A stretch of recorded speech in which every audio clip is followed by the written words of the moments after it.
Navigating the world is a whole lot easier with a few different identities to choose from. Once, there was a glorious kingdom established. Need me to come up with some for you?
Good roll. Alright, maybe I'll take one more day off, and Naga. The rest of the...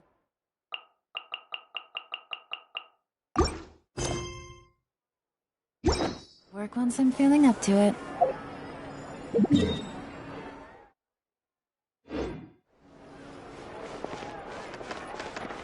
Add Astra...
Absorption test.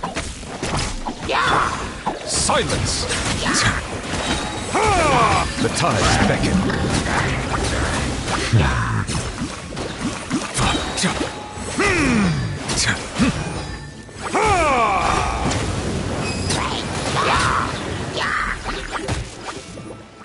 Bow your head.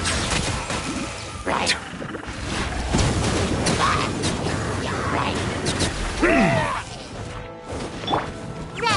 go! Shadow Raven, let night fall! Animal hypostasis emulation! Animal test 6308! Let the mighty be humble!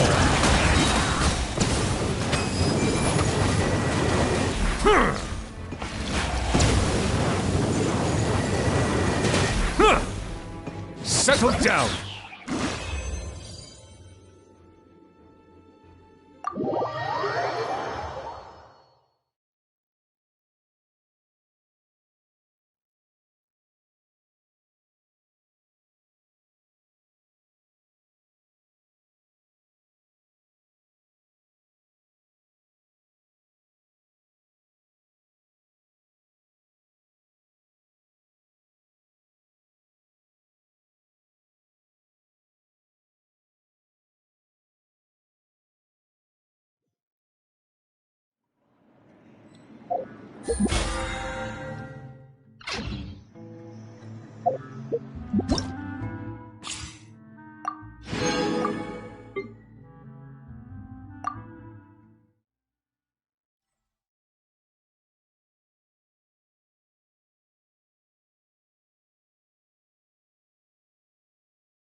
Not now!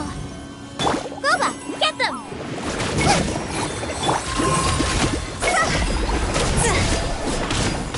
Go! Go! Higher, higher, pants on fire!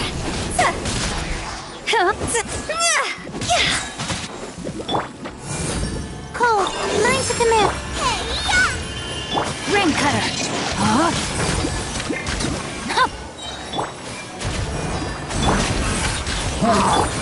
It's over! See?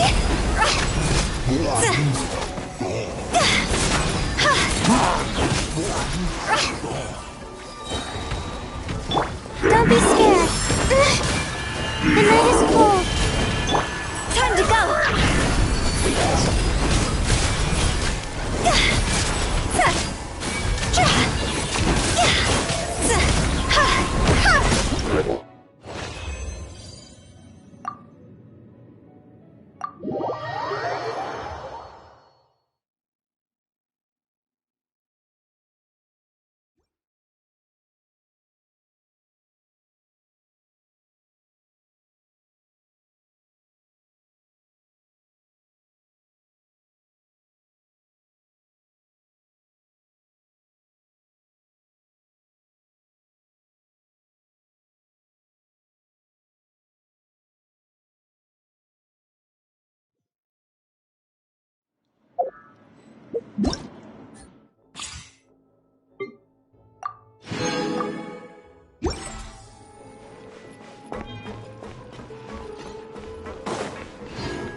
Person.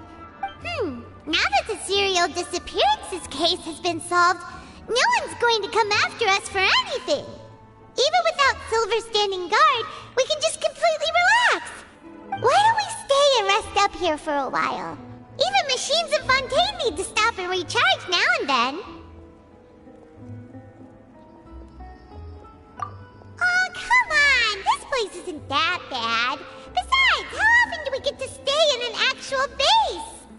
Oh, fine. Remember that detective story Paimon read before? Well, the author is about to release a new book, so Paimon wanted to buy it as soon as it came out and have a quiet place to read it. Yippee! Then it's agreed. Come on, let's get some sleep. We'll need to be up first thing in the morning to get in line and buy a copy.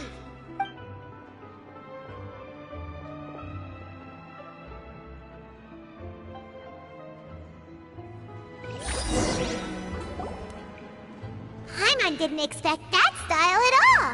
Even though it's a detective novel, it's also like a social documentary. Whew. It's actually pretty good. No! Paimon just spends a bit more time sleeping than you, that's all. Excuse me, but do you know if the Traveler and Paimon are lodging here? Huh? Who are you? Paimon doesn't recall seeing you before. Wait, you're not here to give us trouble, are you? A blonde traveler and a chatty little fairy. Whew, looks like I found the place. Good thing I asked the Spina di Rosula. Seems they sent me the right way. Hey, what do you mean by chatty? Paimon's always careful not to talk too much. Most of the time, anyway. It's an honor to meet you both. I was sent from the Palais Mermonia. Monsieur Nourillet wishes to see you. It seems he has something important to discuss in person.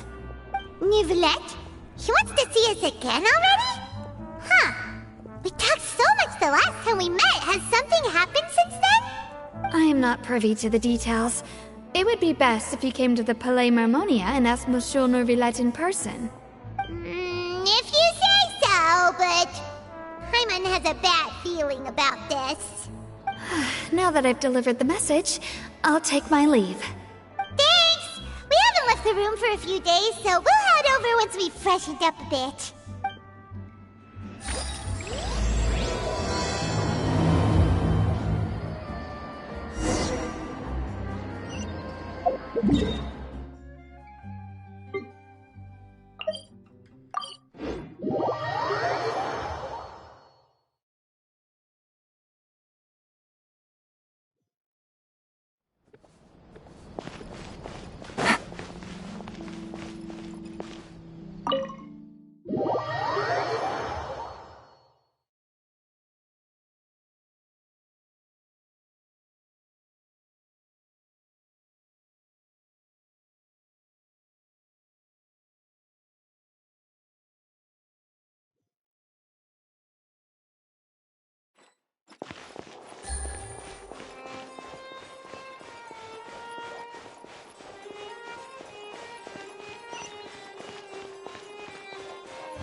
Did you want to see us about something? Huh? Why were you just standing there? You daydreaming or thinking something over? Yes, I did send someone to fetch you. But as for what I'd like to discuss next, well, I still have some reservations. Given that we've already made the trip here, you should just tell us. Bet you need us to help you with something, right? I do indeed have something I'd like to ask you to do. However, you should wait until after I tell you the details, then decide for yourselves whether you'd like to help or not. The situation is this. It has come to my attention that the Snezhnayan Harbinger known as the Knave wants a diplomatic meeting with you, correct? I heard that she was originally from Fontaine, but for her to suddenly arrive here and abruptly request such a meeting like this, I sincerely advise you to refuse her invitation outright. I'm sure you're aware that her purpose is most likely related to Child's recent predicament. We convicted one of the Snezhnayan Harbingers in a court of law, but we have yet to provide any form of detailed report on the matter. This does indeed provide an opportunity for Snezhnaya to put pressure on us. I believe we should adopt an evasive stance until we can provide a proper explanation and have a preliminary plan on how to deal with the matter. No, we shouldn't. I think we should agree to the meeting. Oh? Well, you see, we are the ones that owe an explanation. If we keep putting off the meeting, it could easily result in the problem escalating, right? It's like a fight between two friends. If they don't agree to see each other and talk in person, isn't it possible that the friendship could end entirely? Though diplomatic relations between Fontaine and Snezhnaya could be considered as friendly, it is only superficially so. You wouldn't go so far as to say that our nations are friends, as you did in your example. It was just an analogy. An analogy, okay? Moreover, even if we were to talk in person, if we don't have sufficient information prepared, it is quite possible the result wouldn't be restored relations, but a complete falling out. I don't think we should overthink those possibilities yet. Even if the logic of the divine is not immediately apparent, its wisdom will only be revealed with time. Besides, you'll be at the meeting.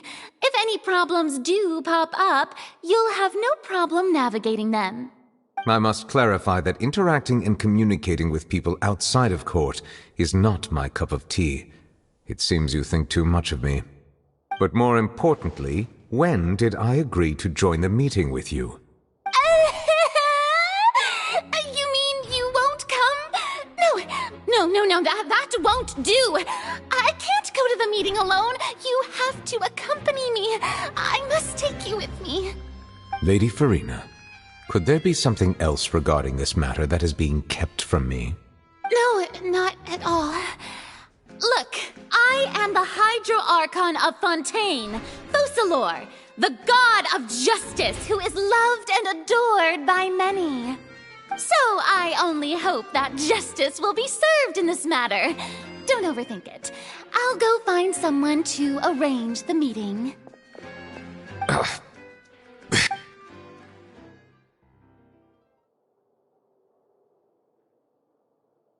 Though it could officially be considered a diplomatic conference, I prefer to see our meeting today as an ordinary tea party.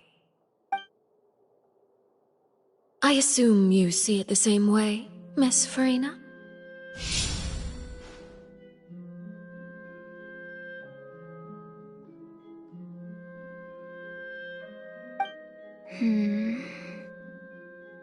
Lady Farina?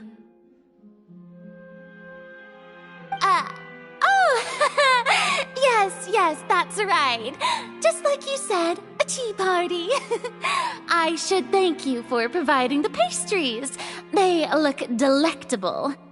To make this tea party even more lively, I've invited someone else to join us today. It's a pleasure to meet you, Monsieur Neuvillette. I was born in Fontaine, so naturally, there's no need to introduce the nation's revered Eudex to me. Hello. The pleasure is also mine. First, I would like to thank the two of you. I'm often away on business outside of Fontaine, and I'm told that the children of the House of the Hearth have been well taken care of by you. Oh, I'm not referring to when my children, Linny and Lynette, were falsely accused by you. Please don't misunderstand. The children of the House of the Hearth are often misunderstood. Perhaps due to the reputation of the Fatui. There's no getting around that. All I meant to say is that Fontaine has been stable in recent years. The people are well off and the children lead happy, fulfilled lives. That is something truly worth cherishing, and no one wishes to disrupt such peace. Now then, you have come regarding the matter of child, correct? Well, yes. It appears the ever-busy Eudex Neuvillette doesn't wish to waste time with diplomatic pleasantries, and hopes that we can get straight to the point of our talk. Yes, as you surmised, understanding child's situation is indeed one of the goals of this trip. As we are both diplomats from Snezhnaya, as well as Fatui harbingers, Child and I have always been colleagues. Were anything to happen in Fontaine, each of us would serve as the other's attorney to resolve the issue. So now, in my capacity as his attorney, I request that Child be turned over to Snezhnaya. We have a responsibility to cooperate with Fontaine and resolve what has happened to him together. The rules governing attorneys only apply before a trial has concluded. Since a verdict has already been rendered, we see the case as settled. I apologize for being unable to grant your request. An outright refusal. Very well. I respect all the rules of Fontaine's courts, just as I respect you as Chief Justice. Okay, why don't we back up a step? You don't need to transfer Child to us. I only request to enter the fortress of Meripede to see Child and confirm his condition. It's not like you couldn't even manage to fulfill a simple request like that. Right, Miss Farina? About that. The fortress of Meropide has always been completely autonomous. Even we have no authority to interfere there, and diplomatic issues do not suffice as an excuse. However, if you absolutely must confirm the situation of the Harbinger, I have a proposal. The knave showed up already? Well, Lenny did say that Father will be returning soon. We didn't even know that Lenny was from the House of the Hearth at the time, so we kinda overlooked that information.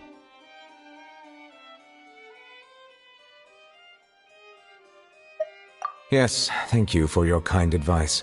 I'm well aware of the situation. I also noticed that Lady Farina acts a little odd and unnatural whenever I bring up matters related to the knave.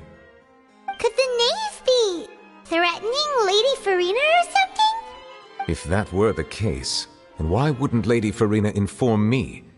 And what means could the knave possibly have to twist the arm of an Archon? So maybe that's not very likely.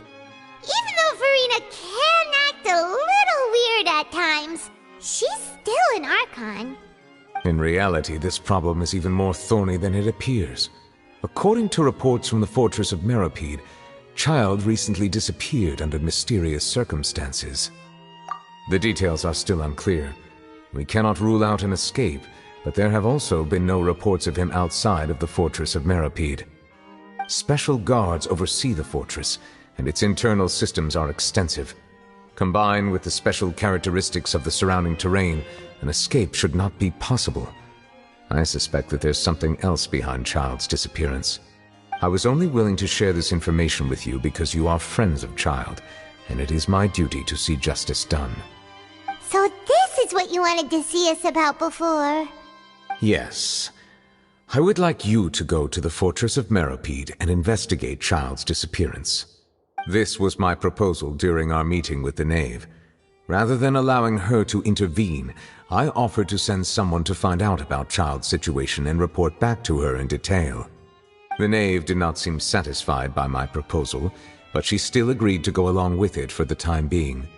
Her words were, "We will talk more once we have that report." So that means we bought ourselves some time! Firstly, you're already acquainted with Child. Your eyes may discern relevant details there that others would miss. And secondly, is the consideration of the unique nature of the fortress of Meropide. Isn't it just Fontaine's prison? I would not define it so crudely. The fortress of Meropide is not affiliated with the court system of Fontaine on paper. It has always existed as an autonomous entity. Early in Fontaine's history, criminals were punished with exile, not imprisonment.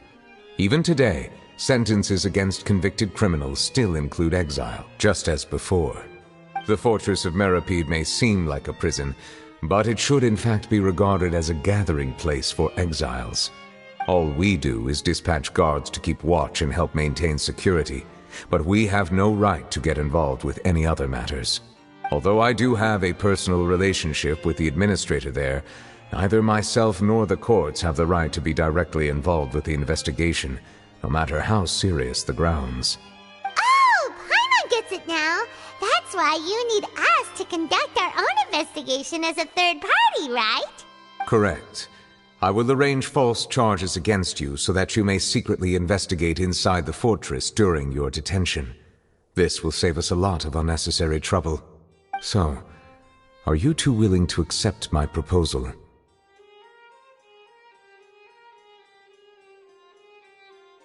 Yeah, no matter how you look at it, it seems we're the best choice. Alright, we hereby accept this difficult task. Reluctantly. You two have my sincere thanks. This matter is of critical importance to Fontaine's current situation. Also, I hope that both of you can keep this operation a secret. We will rendezvous at the Fortress of Meropide's entrance on Erinius once you've prepared yourselves. I will arrange for someone to take you inside. Prepared ourselves? Is there something we need to prepare? Perhaps you could enjoy a good meal and have a nice bath. I'm afraid that living conditions inside the fortress are nothing like those on the outside world. Oh, right! Even though we'll be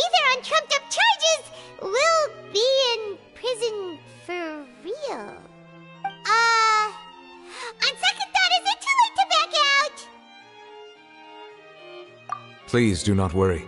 Since you are sacrificing both your time and quality of life for the sake of delivering this report, you will be compensated according to the highest standards permitted to legal staff, regardless of the outcome. Now that's more like it! Come on, Traveler, let's go eat the best meal we can find! We'll eat so much that we won't need to eat another meal for a whole month! Your treat! Are you leaving now? In that case, please take this cake as a token of my personal gratitude.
Was pretty good.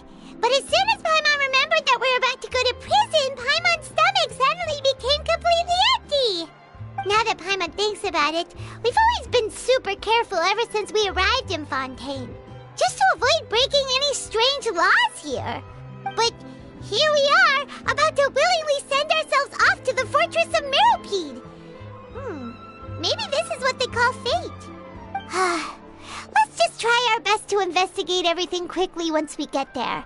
Paimon doesn't want to stay in prison too long.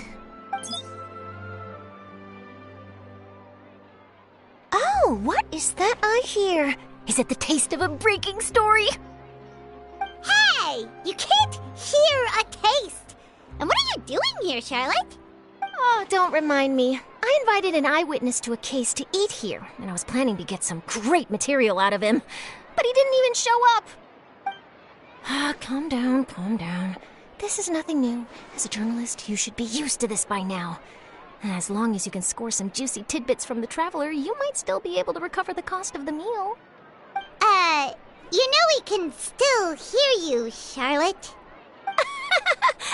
Never mind. It's nothing. I just heard you mention the Fortress of Meropide. You didn't commit a crime, did you? Please tell me all about it. No way! We would never! We're just going there to...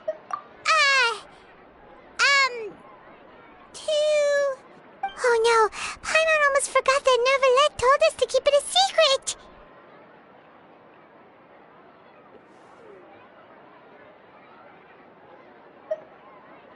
Huh? You're being arrested for that? Oh, but now that I think about it, I suppose that's not completely unreasonable. That's pretty despicable, almost as offensive as committing theft. You mean Paimon really did something that serious? Sorry, Paimon really messed up. In that case, it's nothing particularly newsworthy after all. Oh, how disappointing. All right, there's still a chance. Since you're going to be at the Fortress of Meropide, would you be willing to help me gather some material for a story? About that, Paimon doesn't think we'll have any time. It's nothing difficult. All you have to do is think of a way to get some time face-to-face with the warden of the fortress. He was awarded the honorary title of Duke in Fontaine. Sounds really cool, huh? Only those who have made significant contributions to the nation have been conferred this title. It's incredibly rare. On top of that, the Fortress of Meropide has never been under the jurisdiction of the courts. practically nobody, including journalists like me, knows anything about the person in charge there. Oh, if I could write an exclusive article about him, I bet it would sell a boatload of papers. You make it sound easy, but it really depends. Of course, I wouldn't ask you to do it for free, so this meal is on me. All right, you got a deal. We'll do anything you want. Then it's settled. The food should be here any second, right? Huh? Wait, just how much did you order?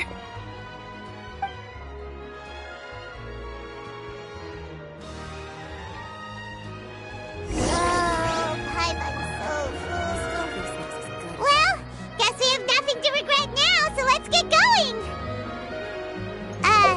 Wait. Paimon just said something really ominous, didn't she?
Take it easy.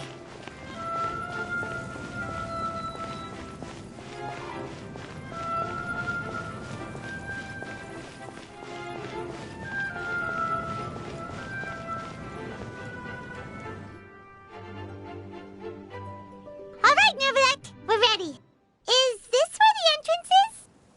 You come just as promised. Yes, this is the one and only entrance to the fortress of Meripede from Irenaeus. Careful. You may want to step back a bit. Whoa! So you have to go down from here? Is the prison underwater? Utilizing both the barrier of the water as well as the fear humans have of the depths, the fortress of Meripede is naturally the perfect place to confine and guard criminals. But do not worry. It is not nearly as frightening inside as you may think. You will see for yourselves once you are down there. Paimon hopes you're right. Don't know about you, but just thinking about being at the bottom of the sea like that gives Paimon the heebie-jeebies. Oh, and there's one more thing. I mentioned that I have had personal dealings with the administrator of the fortress, Wriothesley. He's a very shrewd fellow. Yeah, we heard about him too. He's that Duke, right? Correct. He is the highest-ranking manager of the underwater prison. Even though you are going there to investigate at my behest, it would behoove you to avoid any confrontation with him or any of his subordinates. The Duke rarely ever leaves the fortress of Meripede, but that does not mean he is not privy to all that is happening inside and outside the fortress. He is quiet, but not unaware, so please bear that in mind. All right, That's about all the time that we have to talk privately. I'm counting on you two. Don't worry, we won't let you down. Good. Madeline! I'm here, Monsieur Nervalet. These two are the newest convicts, I presume? Don't worry, they won't escape on my watch. Like we would try. Please follow me, you two. I'll process your paperwork for entering the Fortress of Meripede.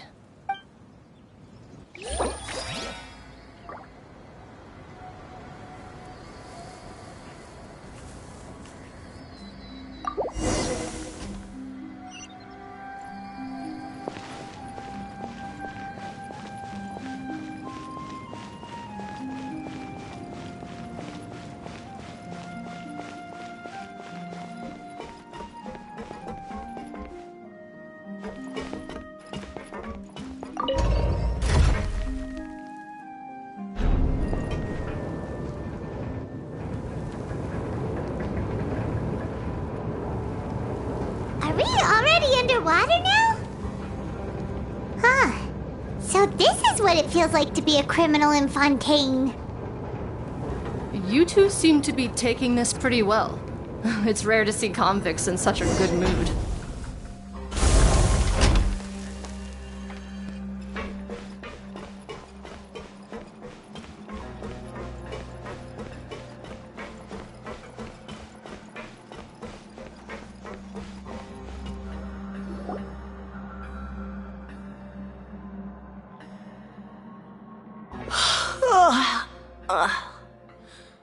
Oh, it's you, Madeline.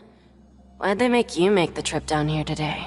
Monsieur Nervalet personally requested I escort these two convicts.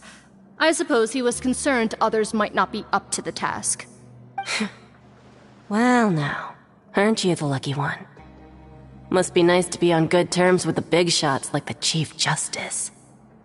The only people I get to see every day are the new inmates. Well, have you tried service with a smile? Who knows, it might help your professional reputation.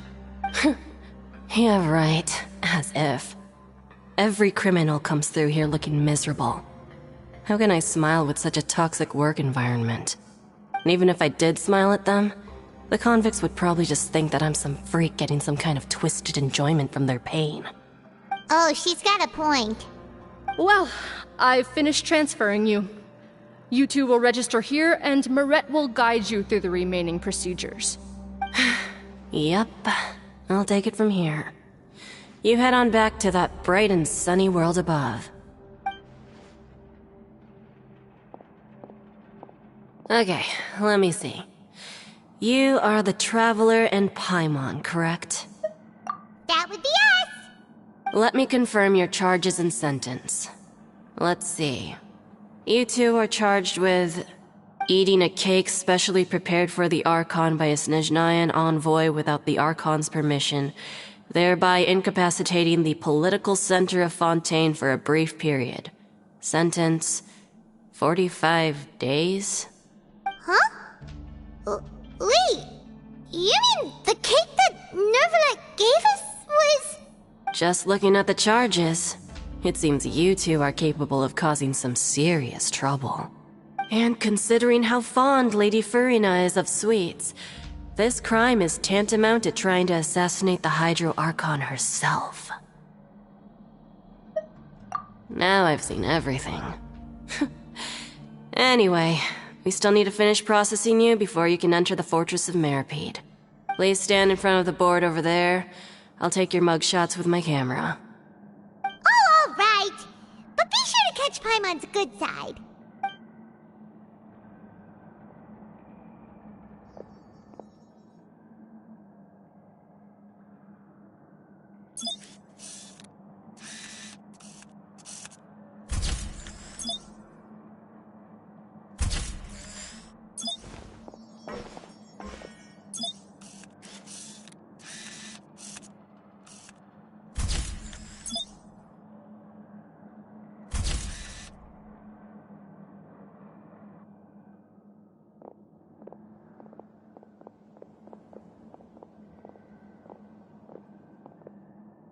And we're done. Thank you for your cooperation. Next, someone will be along to guide you inside the fortress. Please be sure to cherish this opportunity for rebirth. Huh? Rebirth? Isn't that a little much? We're only gonna be here for 45 days! You two are the new inmates, right? Follow me. Oh, okay! Paimon is Paimon and this is the Traveler! Save it.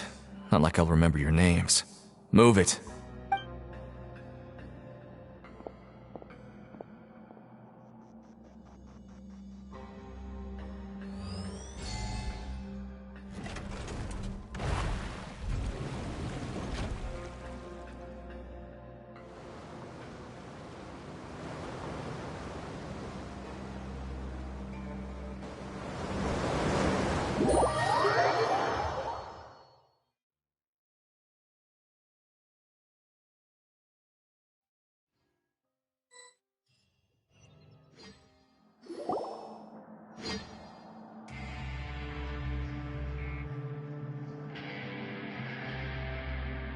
So, are you one of the guards here? Is there anything we should be careful of while we're here?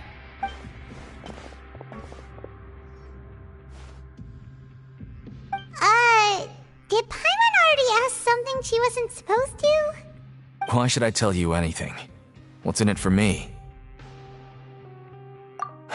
This is exactly why I can't stand you fish. I wouldn't even be doing this if it weren't for the credit coupons. Credit coupons? Alright, seeing as you're not the annoying kind that's getting dragged in here crying and blubbering, I guess I can tell you a few things. But next time, it'll cost you some coupons. Mora means nothing here. Here, we use credit coupons. Coupons can get you almost anything in the Fortress of Meripede. Desires? Fulfilled. You want power? No problem. Coupons can even change fate itself. So, credit coupons are a currency that can only be used here? It's not as simple as that. Like Moret said, everyone gets a chance at rebirth. No matter how much money or power you had before, it means nothing once you set foot inside the Fortress of Meripede. You have to start over and earn your coupons. Everyone starts from the same place, and you have a chance at a new, less terrible life. I guess that's the real purpose of the coupons. They symbolize true fairness and true justice.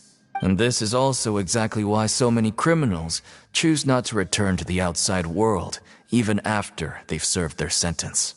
Oh, so that's what the Fortress of Meripede is like. Huh. Paimon was under the impression that it'd be more like a prison. It certainly ain't all sunshine and roses here, but it's also not the worst place to be. You'd better take a good look at the scenery now. It'll be the last chance you get for a while. After being away from the sunlight for so long, even the terrifying depths of the sea start to feel like home. It just stops feeling oppressive, you know? Oh, I'm actually an inmate like you two. Welcoming newcomers is a job I've picked up to earn some extra coupons.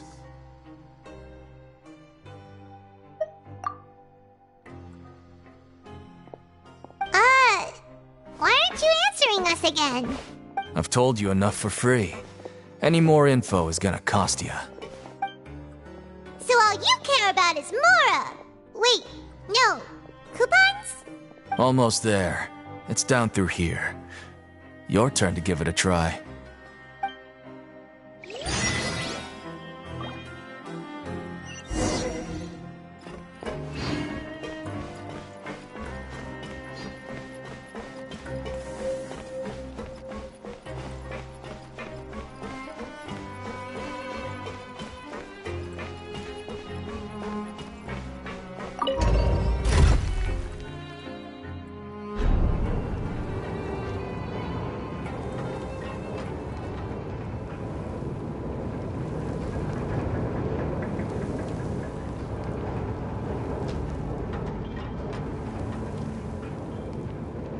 Navigating the world is a whole lot easier with a few different identities to choose from.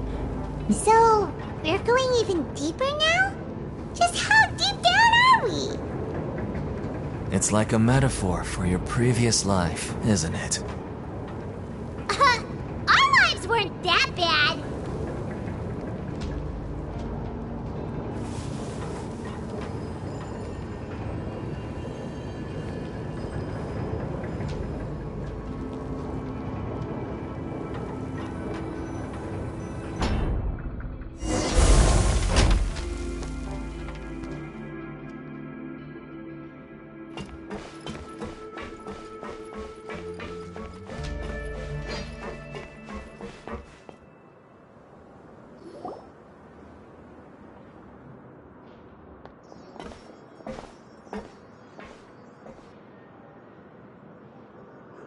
So this is the actual entrance to the Fortress of Meribed? Huh. It looks like there are other new arrivals, too. Oh, they sure don't look happy. Maybe we look too relaxed for fresh convicts. Oh, right. We're on someone else's territory now. We need to think of a good way to act like criminals to get by. If we're discovered, even Neuvillette might not be able to rescue us. Hey! Don't scare Paimon! Oh, Paimon's not ready for all this! Look, I don't really know you, and I have no idea what kind of crime you committed, but... You wouldn't have happened to anger someone important, did you? Someone important? Paimon doesn't think so. Wait, why are you suddenly trying to talk to us now? Now's not the time to worry about that. Anyway, it's over there, so... You just go on over there by yourselves. I've done my job, so... Good luck. What was that all about? Wait a second. Are there usually so many garter mechs around here? They're already onto us? Prisoners numbers 7459 and 7560. Welcome. Oh, no need to be anxious. These Gardamex aren't here to attack you. In fact, they're here as your honor guard. When I heard that you were friends of Monsieur Neuvillette, I had the Gardamex come and wait in formation. Wait, you know about our connection with Neuvillette? The seafloor isn't as cut off from the world as you might imagine. However, I'm afraid that I know nothing more than that you are friends of the Udex. And as you can see, committing a crime means being sentenced here, even if you're friends with the Chief Justice. Quite fair. The Duke! Greetings, Your Grace. Lovely weather today, isn't it? Oh, greetings, my good fellow. Well, I'm willing to imagine that the weather is as good outside the sea as you say it is. How great it would have been if only the Fortress of Meribed had been built on the coast, huh?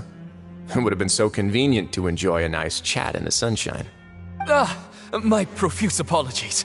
I just got so nervous when I saw you, So this is the Duke. He sure looks a lot younger than Paimon imagined.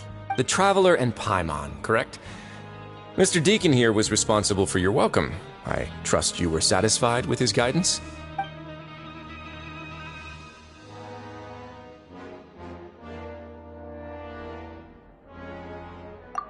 Ah, I see.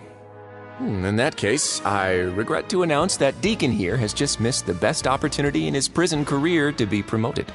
I admit that I was only thinking about the coupons. I'm sorry to have disappointed you, Your Grace. I once hoped for a chance to do some higher-level work. I had no idea you two were big shots who were worthy of speaking with His Grace. Losing out on such a big opportunity because I couldn't see past my own nose. Plenty of time ahead, Deacon. There'll be more opportunities. Well, I believe that concludes the introductions. We've already taken enough time here. Deacon, if you would. Yes, Your Grace. I'll take my leave now. Please, follow me. To make you feel more welcome, I'll show you around the various facilities of the Fortress of Meribed. I hope it'll help you adjust to life here. He's going to personally give us a cure? Huh. Paimon can't figure out what this guy's thinking at all. No wonder Charlotte's so interested in him. He's one of those mysterious types. Alright, let's keep up with him.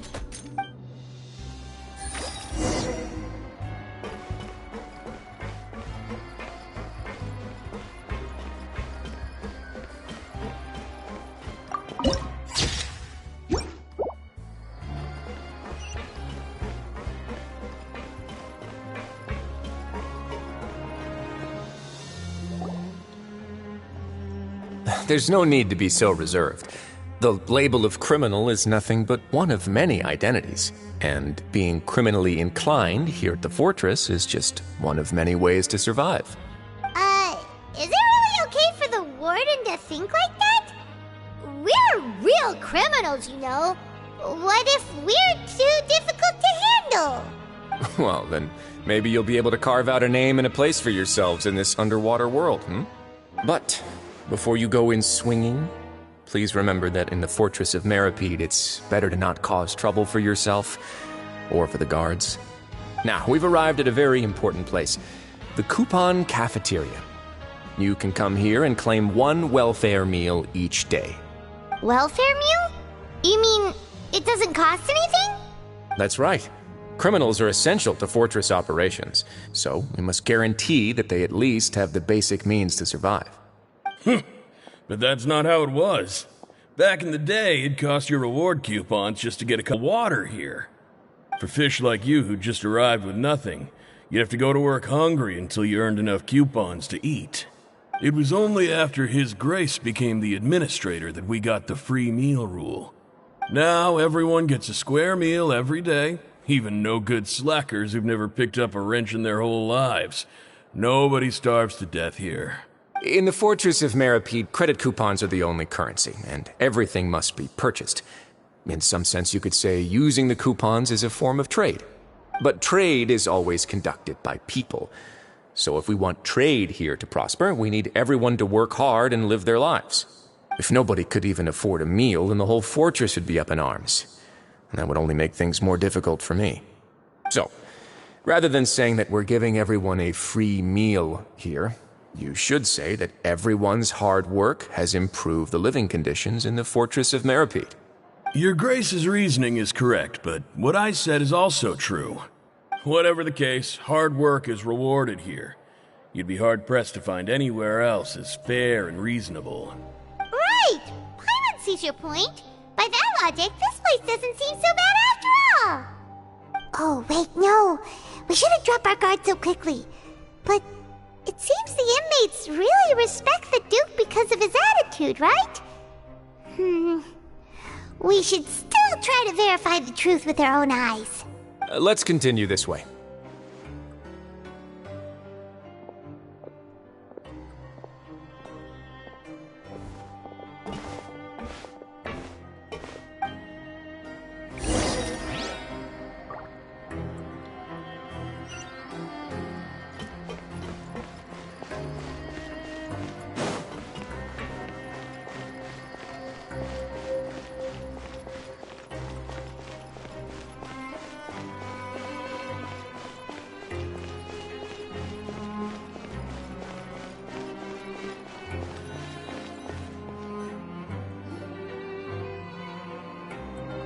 This place is known as the Pancration Ring. Sometimes we have criminals who have more energy than they know what to do with. Their daily work alone isn't enough of an outlet for them. So, instead of leaving them to their own devices, we've provided them with this dedicated venue. This way, nobody will get involved unless they want to be. Pancration matches? And you can earn extra coupons? Oh, what do you think, Traveler?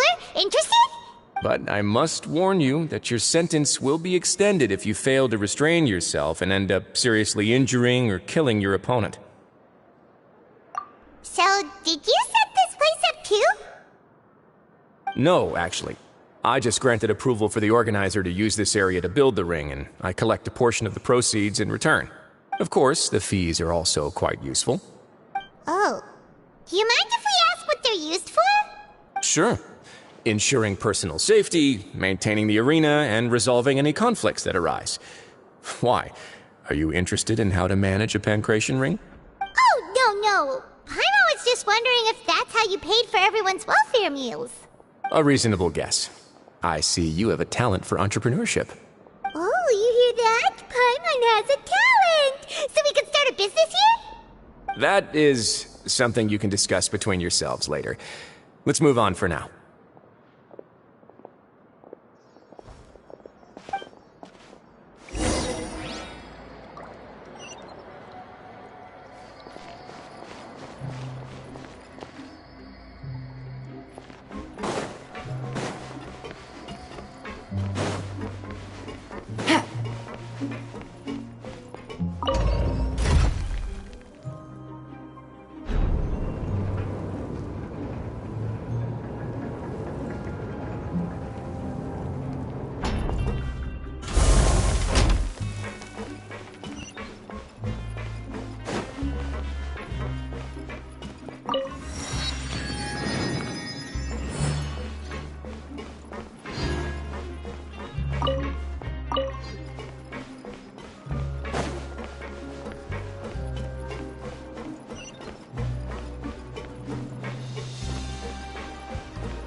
Your Grace.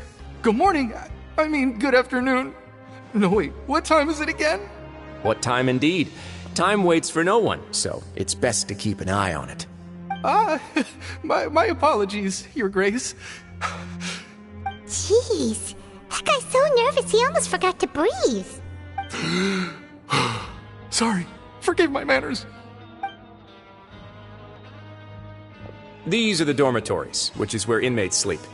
The guards will inform you where your bunk is later. In the Fortress of Meripede, criminals usually spend most of their time in either the production zone or the sleeping areas. The production zone? What does it produce? Is that where we'll be working? Not necessarily. Though working in the production zone is the most reliable way to earn credit coupons, if you have other skills, you can skip your shifts to earn them in other ways. Wow. Wait, you're the manager of this place, and you're just telling us to our faces that it's okay to skip work? The fact that the Fortress of Meripede has continued operating completely autonomously is proof enough that most people are willing to work honestly and earn a stable income. As for what we produce, many of the clockwork machines seen all over Fontaine originate from our workshop. Therefore, the Fortress of Meripede is not only a place where criminals serve their sentences, but also a giant machine factory. There's no need for me to get into specifics about the production process now. You'll experience it all firsthand when you report for work tomorrow. Let's move on. The tour continues over this way.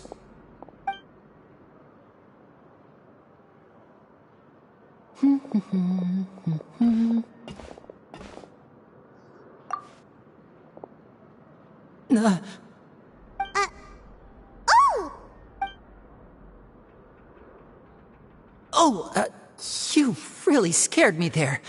I didn't expect to see you here, Your Grace. I thought maybe I was so tired from work that I was starting to see things. The only thing you should be seeing is the work in front of you. Stay focused and keep up the pace. Oh? Is something the matter? It's nothing. Paimon's just worried about how hard we'll have to work tomorrow.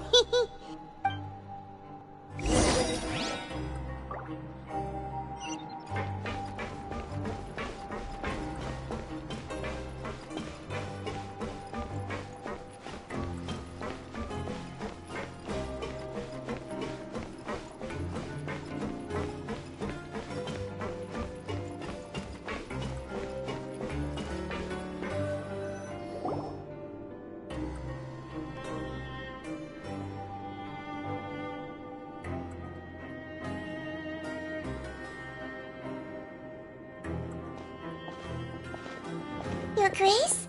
What are you doing in the infirmary at a time like this?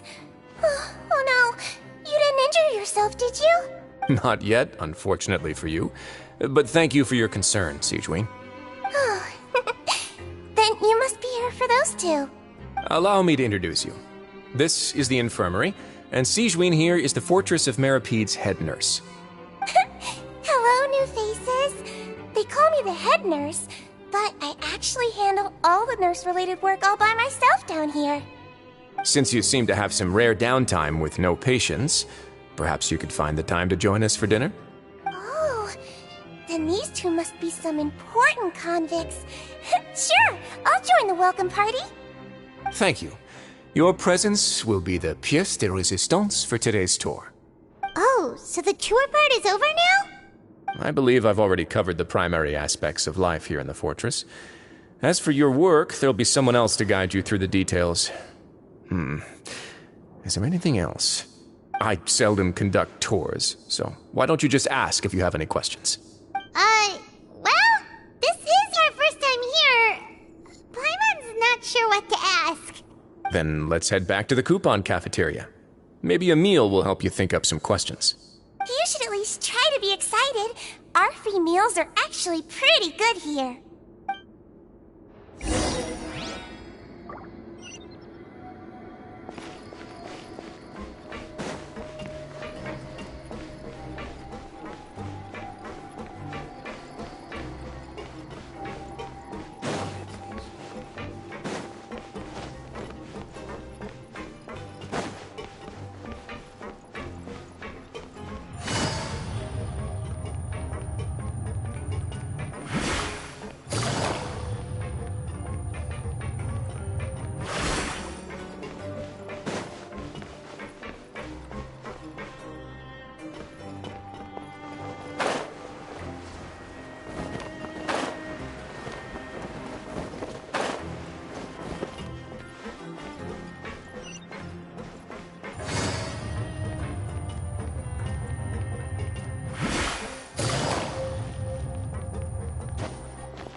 What do you think of the food? Does it meet your expectations? Wow, it looks delicious!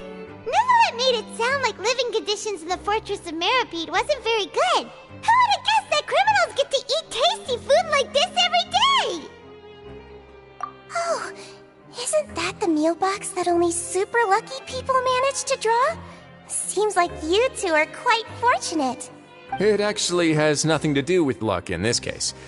I had a word with Walsey, so you didn't have to draw lots like everyone else. Oh, you mean the meals are random? Yes, what you get to eat depends completely on your luck.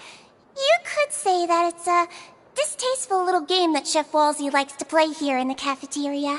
Paimon knew it! If criminals got to eat tasty food like this every meal, the crime rate in Fontaine would skyrocket for sure! Excuse me, did I hear you mention Nervulette just now? I've been wondering how he's doing. Is he busy with work? Has he been taking care of his health? He seems healthy no matter how you look at him, but he works so hard all the time, so it must be really tiring. Sounds like he hasn't changed a bit. Looks like you can stop worrying so much, Sigewinne. Oh, that's good. But I still feel like it's been too long since I've heard any news about him. No news is good news. Maybe next time I've got something to discuss with him, I can invite you to accompany us. But isn't the Fortress of Meripede independent from Fontaine's court system? What do you two have to discuss? Well, we provide all kinds of mechanical products for official use, and some essential goods have to be obtained from the overworld, so we naturally have to stay in touch about this and that. Monsieur Neuvillette's character is unimpeachable. No matter the question, you can discuss it openly and freely with him. Talking with him feels quite effortless. In light of that, I am quite willing to go out of my way to show respect and accommodate him. In fact, right now, I'm treating you two as guests invited by Monsieur Neuvillette. But unfortunately, I can only do so until the end of this meal. After this, you two will just be inmates here. You're very welcome. Well, your new life awaits.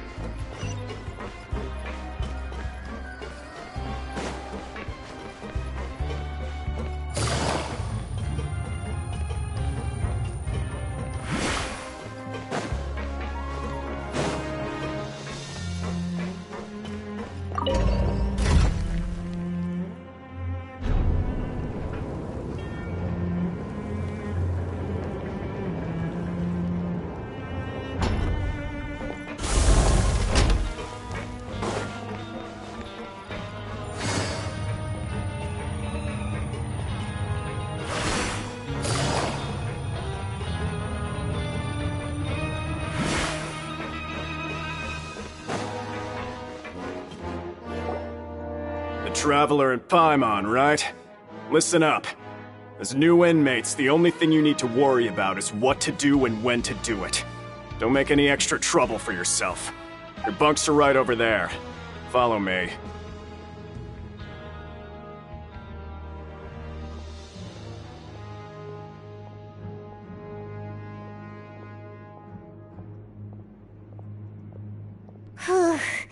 So this is where we'll be sleeping from now on. Oh, Paimon can't believe this! The days of staying home and reading detective stories are like a dream now. By the way, Traveler, we saw a lot of things worth investigating just now. Even though the Duke didn't say it too directly, judging from what he said at the end, it seems that he was only welcoming because we know Neuvillette. We are criminals, and Paimon did eat that cake, but we're actually here to help Neuvillette. Is it possible that he knows we're here on a mission? Or is Paimon overthinking things? Yeah, Paimon thinks so too. He probably knew why we came here from the very beginning and intentionally wanted to send us a message. Maybe something like, "Hey, I have my eyes on you, so don't try anything funny." Yeah, you're right. It's not like we can go back to Neuvillette empty-handed and say, the dude looks scary, so we gave up. And besides, the Duke said that he was willing to go out of his way to show respect for Neuvillette, right? So, we at least need to try. But Paimon hasn't gotten a clue where we should start our investigation. You mean... Yeah, that's what Paimon was thinking too! Paimon almost spilled the beans when we ran into him. Fortunately, based on his attitude, it looks like the Duke sees Linny as just another inmate. We worked so hard to help clear Linny and Lynette's names, and yet we turn around and bam! He's in prison anyway! Oh, right!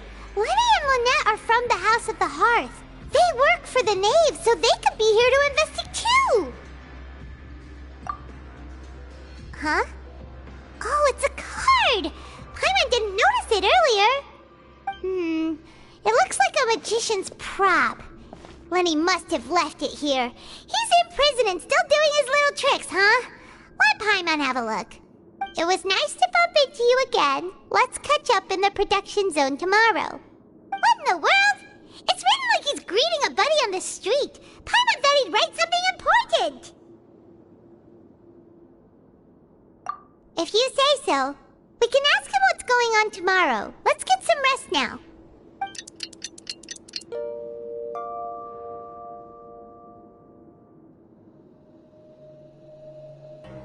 Hey, you're finally awake! Well, it's Paimon's first day as a prisoner. Last night, Paimon dreamed about getting interrogated by the guards until Paimon told them everything, and then Paimon woke up. Hey, come on! It's just a dream, okay? Paimon wouldn't really squeal. Maybe? Hey, lazy bones! What are you still doing here? If you don't want to starve, then get yourselves over to the production zone. Sorry! We're going right away!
I got a new letter from an informant. Looks like the situation has changed again.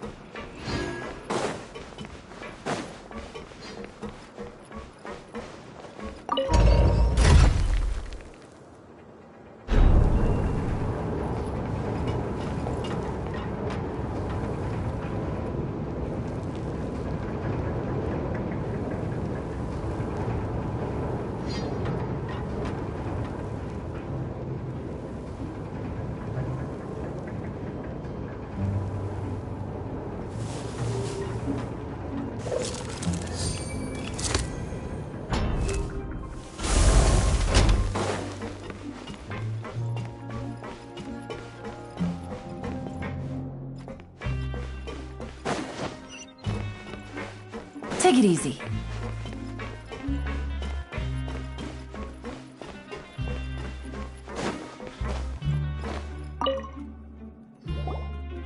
Ah, you must be the catch of the day. Looks like you've got some luck getting assigned this space. Yep, we just arrived yesterday and... Don't interrupt me when I'm speaking. Yes, sir. Listen carefully to my instructions. I don't want any mishaps. Every machine here is worth more than the both of you. Working around these machines can be very dangerous. Do your job well, and you can eat in the cafeteria after your shift. Get sloppy, and you dine in the infirmary. Anyway, the Fortress of Meropide doesn't want to lose a single one of its machines. And it also doesn't want to waste the production potential of any inmate. You got that? Got it! Your job is to use the machine over there to process widgets. Watch carefully, and make sure you step on the pedal at the right time. If the machine gets jammed, then give it a little maintenance with your fist. Here, take this. Bring me the processed widgets, and I'll give you some credit coupons in exchange.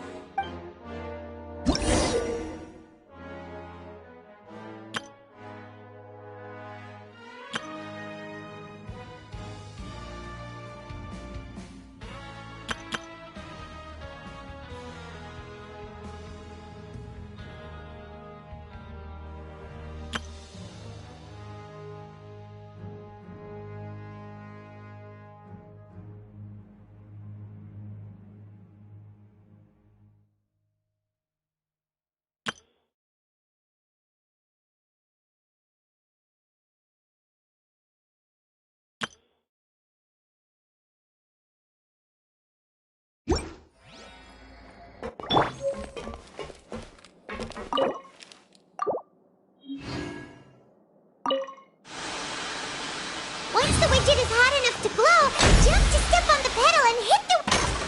So if the machine gets jammed, you just need to attack it to fix the problem.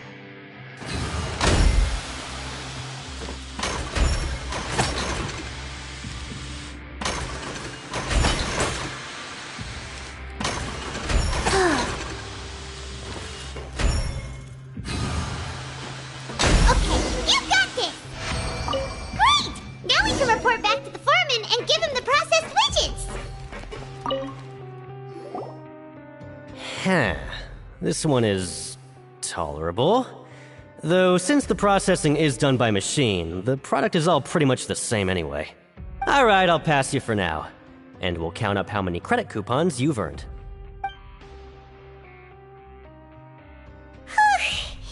Paimon's exhausted. We're done now, right? Oh, that foreman. He's so scary that Paimon couldn't even speak. Ugh.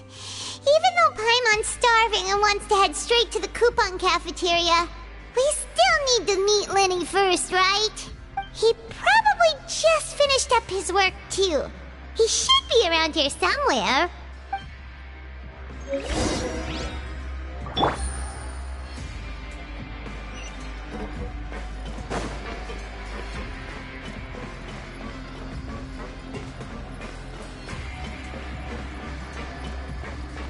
Lenny?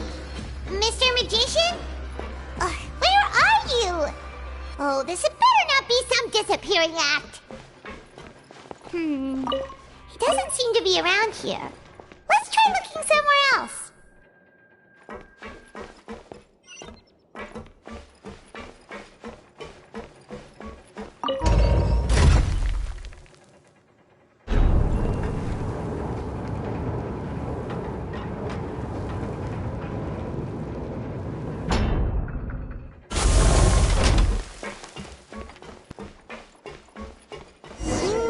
Where could he be?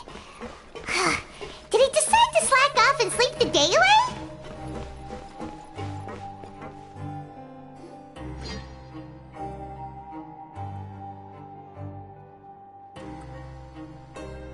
Hey, over here. Oh, you scared Paimon! How did you appear out of nowhere like that? Oh, you scare so easily now? Is there something worrying you these days? Oh, you little... The only thing we're worried about was trying to find you. Sorry. Come over here and keep it down.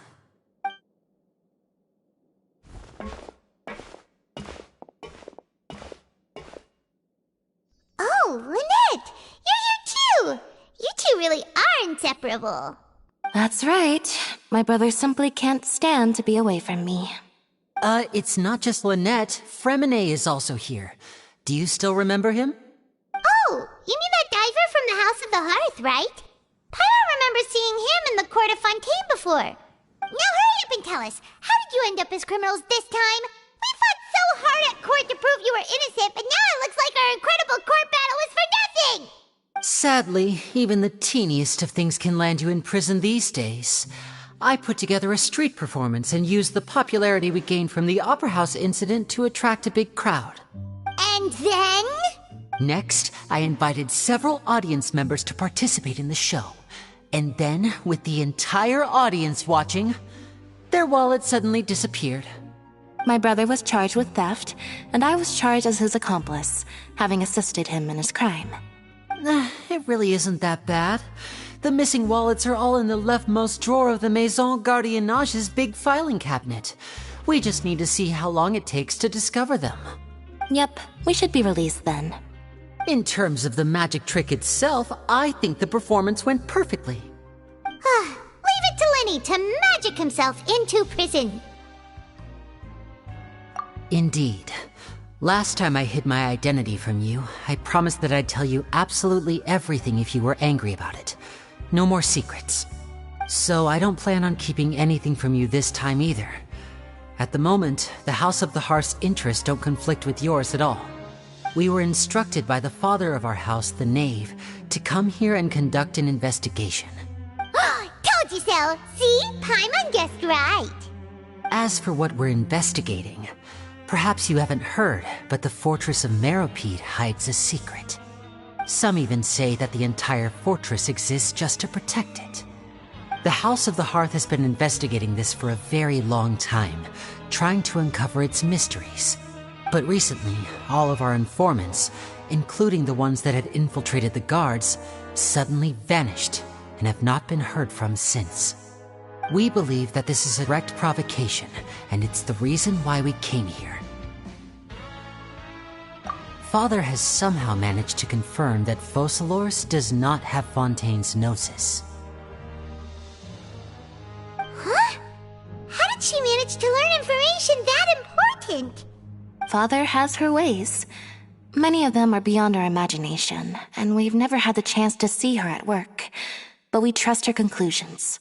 It was this information that led us to suspect that Fontaine's Gnosis might be in the fortress of Meropide and is related to that secret.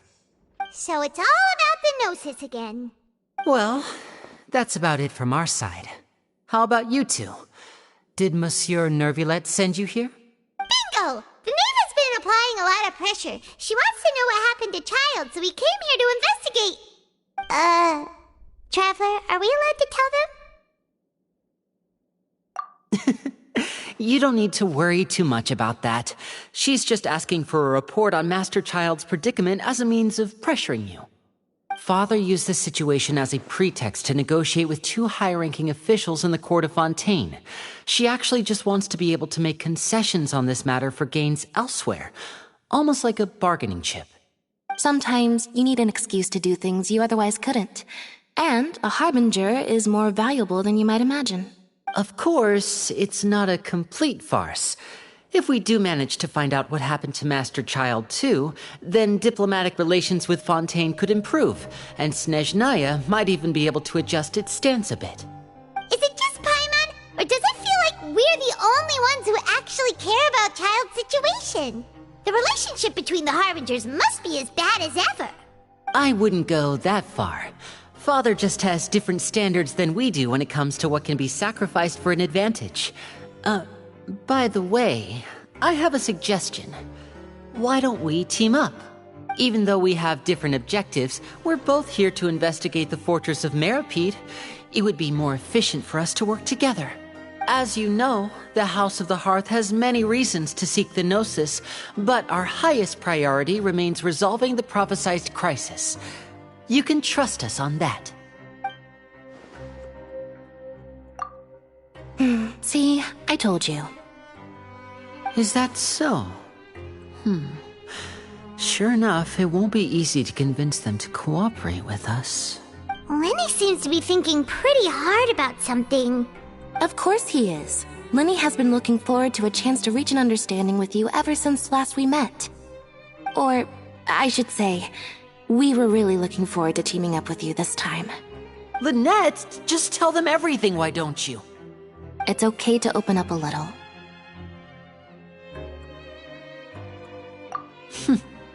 Very prudent of you, and consistent with your behavior since we first met. That's reasonable enough, and I agreed to cooperate on these terms as well. I was prepared for the worst, but you were actually more agreeable than I anticipated. All right then, there's no time to lose. I have some information to share, so listen carefully. Since Lynette and I arrived here, our investigation uncovered the fact that the Fortress of Meropide has a forbidden zone.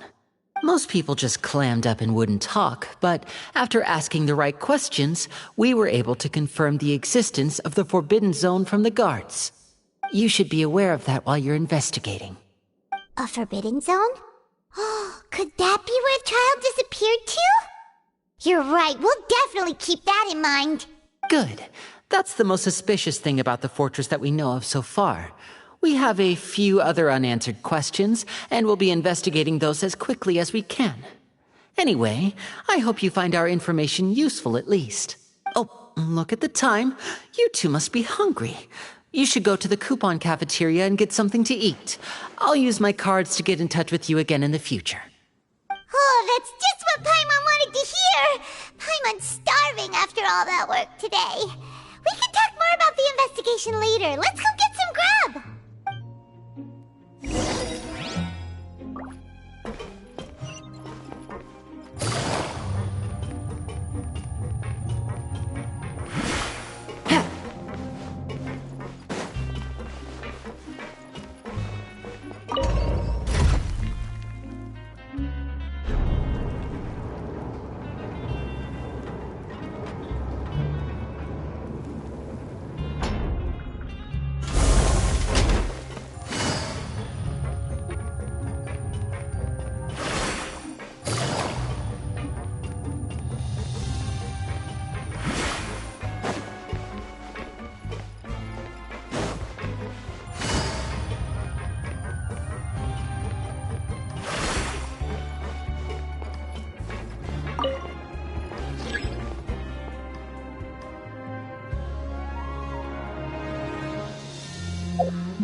Oh, he wasn't kidding.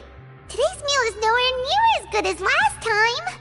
Oh, who knows how long it'll be until we're lucky enough to get that super tasty meal again. Forget about it then. We'll just deal with the regular food for the time being. Let's just get out of here as soon as possible. But life here doesn't seem all that bad. Other than the foreman being kinda mean and the work being pretty tiring. You think so, mate? If I had a coupon for every fish who said that. Seems you fishies still haven't learned your lessons from your life up on the surface.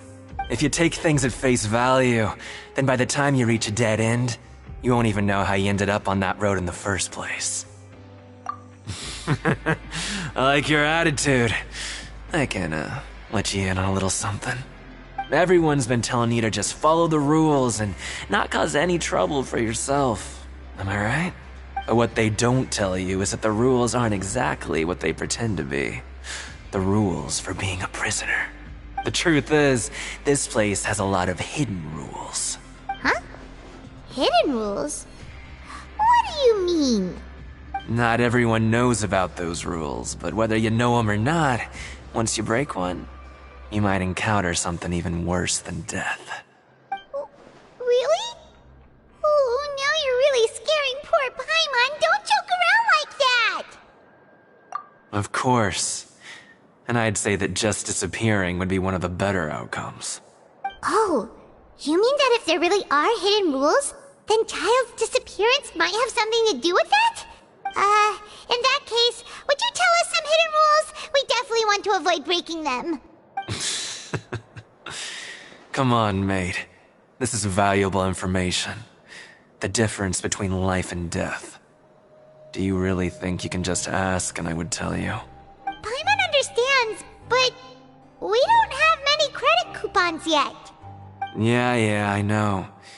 Not like I'm going anywhere. Just come talk to me after you've saved enough. Moreover, you're new fish, freshly caught, and completely out of your element.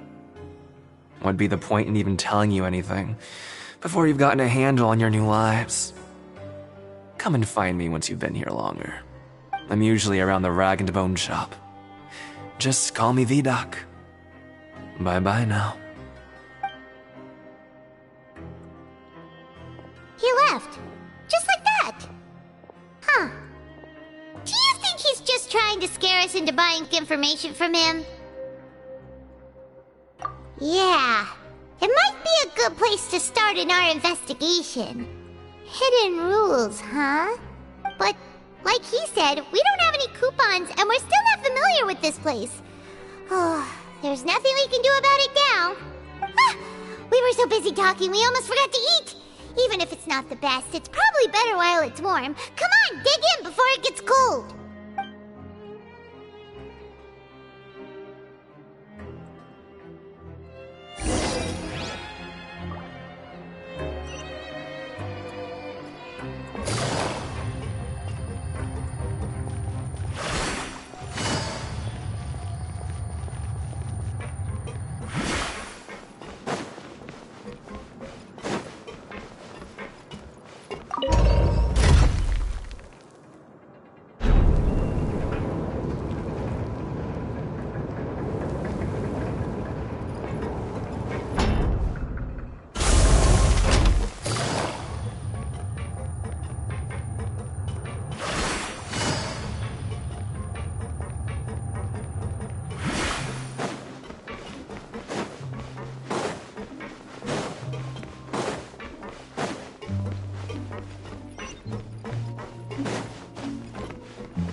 So Paimon just confirmed with the guards that our shift is set for every morning, and we're free to do whatever we want all afternoon.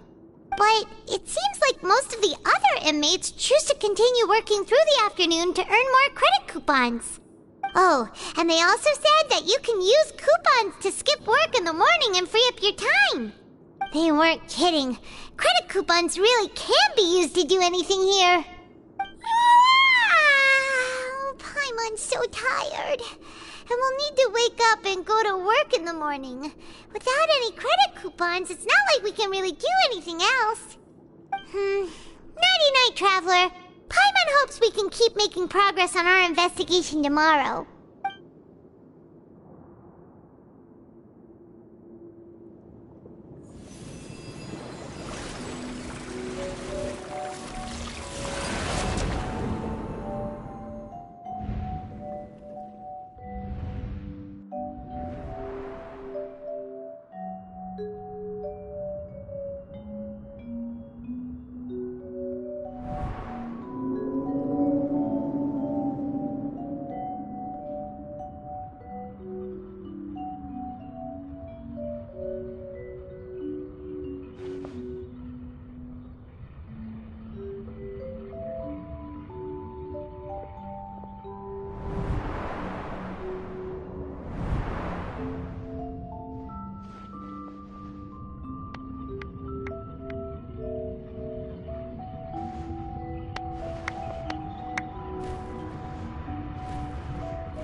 mind. Did you dream about something last night? Is that even possible? Unless it wasn't an ordinary dream? Oh, Child's vision! So you had it with you this whole time? Maybe the vision connected Child's consciousness to yours. And our investigation has its first major breakthrough! Good thing you brought the vision with you here. So what did you see in the dream? Do you know where Child went? Huh. Okay. Well, hopefully it'll be a bit more helpful in the future. What's more important now is that it's the start of another new day as prisoners. Let's do our best to earn more credit coupons. What's the plan for today?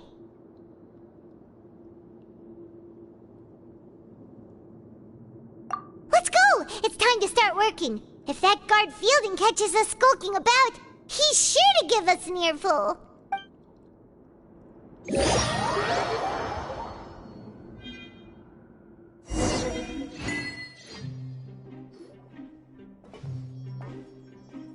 Look who decided to show up. Get your butts in gear and get to work. Time's a-wasting. Good, here you go. Remember to give me the widget once you've finished processing it.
I'm on speed. But after so many shifts, it seems we're really getting the hang of it now. Hey there, fellow shift mates. I saw you finished your work, so I thought I'd come over and say hi. Oh, hey there! We've seen you before. Your assigned workspace is really close, isn't it? That's right. The name's Rowan. This past few days, I couldn't help but notice the new faces working nearby. I guess we were destined to meet. I've been working here for almost 15 years. Even the foreman, Grainville, always calls me Chief. Whoa, you've been working here a long time, Chief.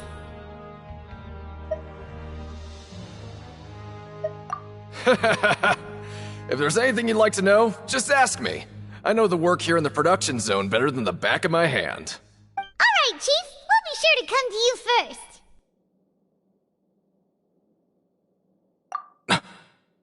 Did you just ask about the rules? Pretty sharp for newcomers. You've already heard about the rules, huh? Who'd you hear it from?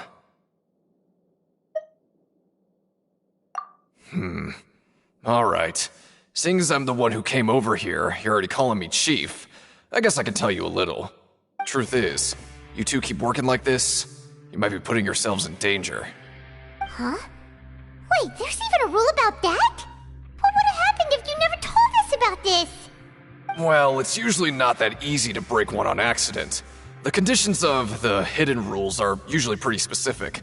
But once you do break one, bad things happen. If you work continuously in the production zone for 3 days, and if all you do besides eating and sleeping is just work, then something bad will happen during lunch on the 3rd day. Huh? Like what? Oh, don't scare Paimon! If I knew that, then I wouldn't be standing here talking to you, now would I? You mean, even you have never tried working 3 days like that before? There's actually a legend about this rule. They say that there was a worker who worked way harder than me. He was both efficient and eager on the job, and most other workers couldn't hold a candle to him. One time, he tried to test his limits and worked as long as he could. Then during lunch on the third day, he disappeared into thin air, as if he'd evaporated. Later, some people went and asked some of his past friends about him, but they said, never heard of the guy. What the? How could that happen?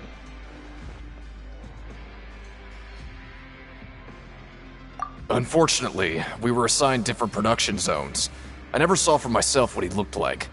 Wait, are you thinking that it was...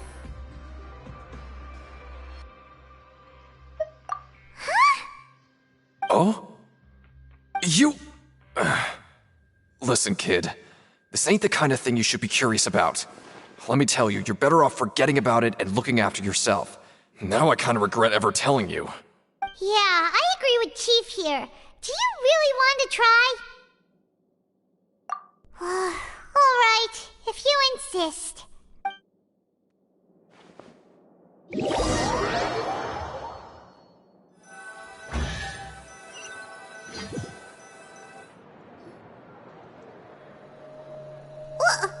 What is this garbage? Ooh, it looks disgusting! Oh, Paimon misses your cooking now.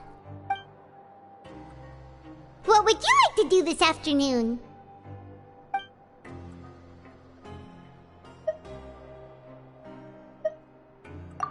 Yeah, Paimon felt like some of the people here were a little strange the moment she saw them.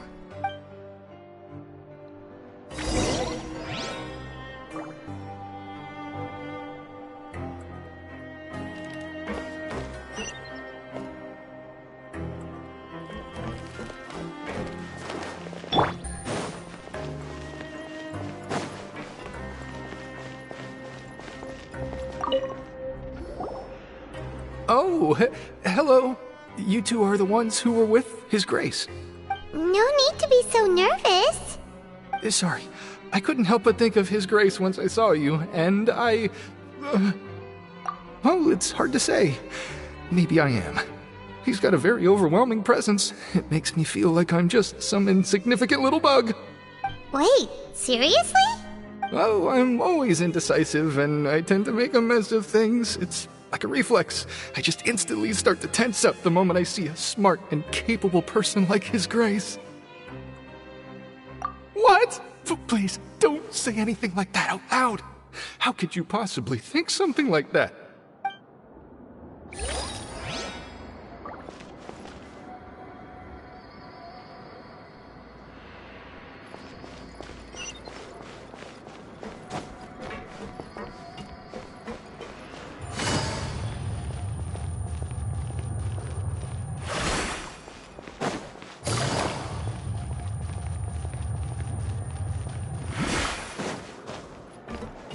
Take it easy.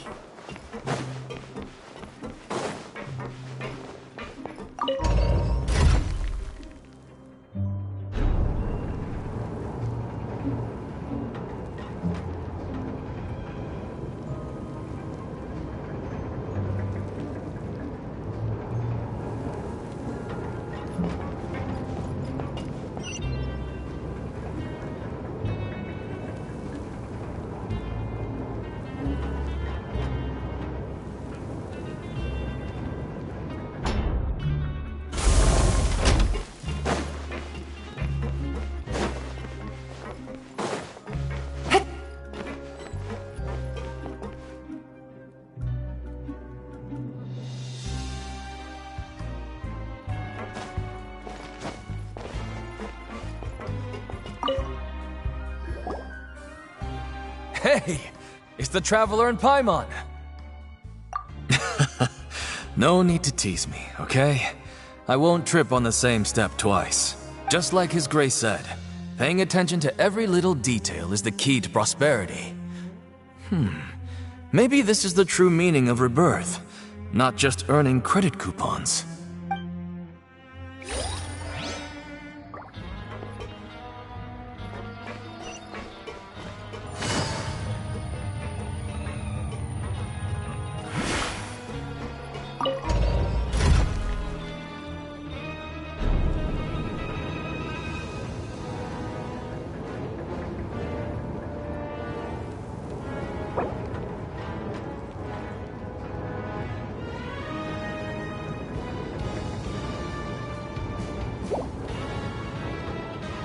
Navigating the world is a whole lot easier with a few different identities to choose from.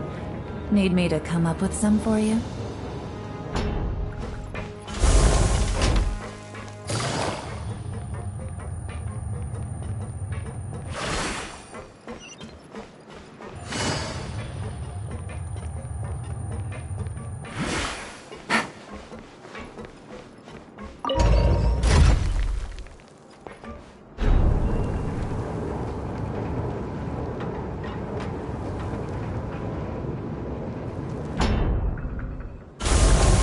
Take it easy.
Take it easy.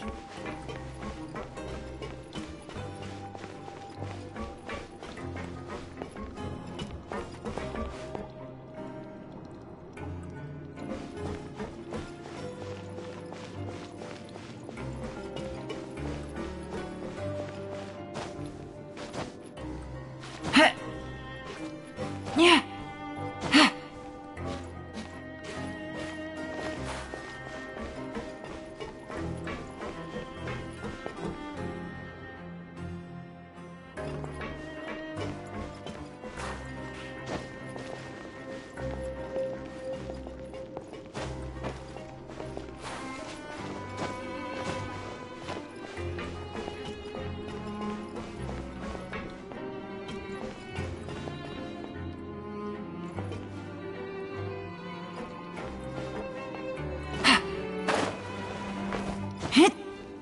Yeah. Hit.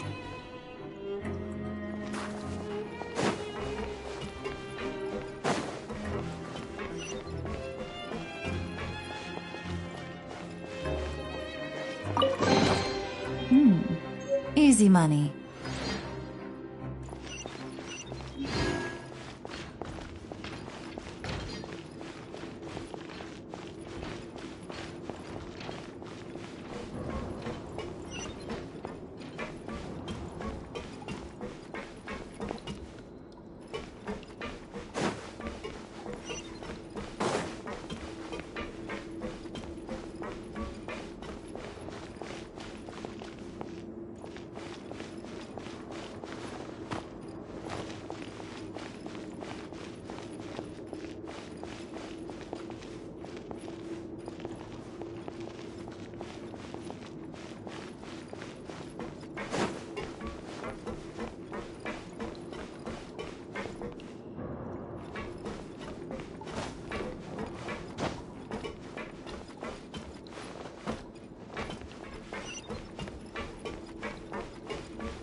Oh, wonderful.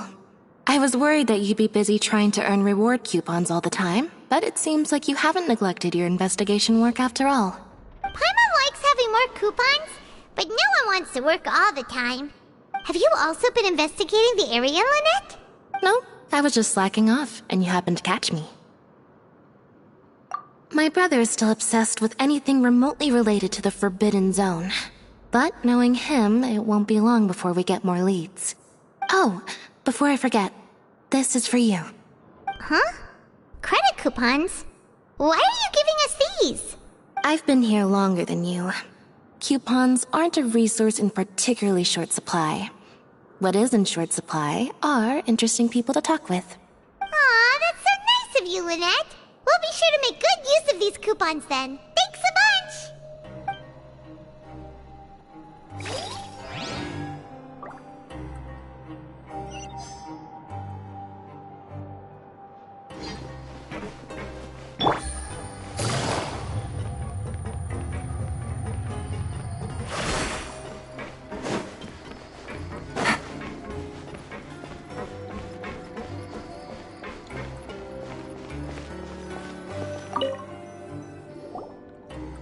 Oh, you want to stop investigating and go rest? Okay, you should rest up. We'll be back at it tomorrow. Aw, looks like we won't get a chance to sleep in as long as we're here. Let's get to bed early.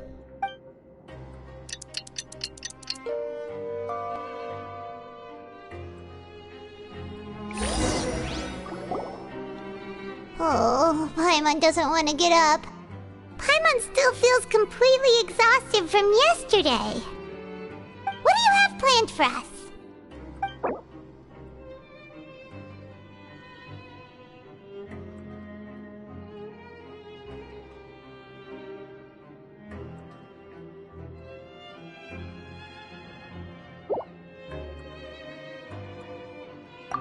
Right, we just need to keep at it.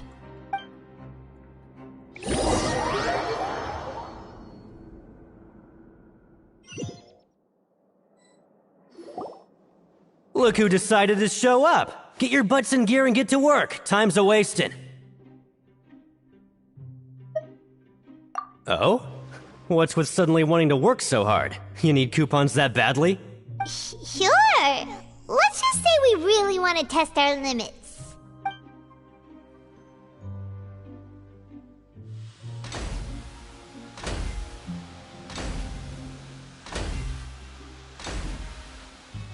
Nice! We did well today. Let's keep it up!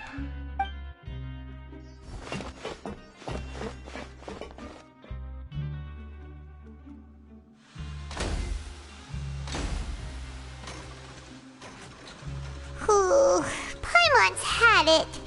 Who knew that processing these widgets would be so tiring?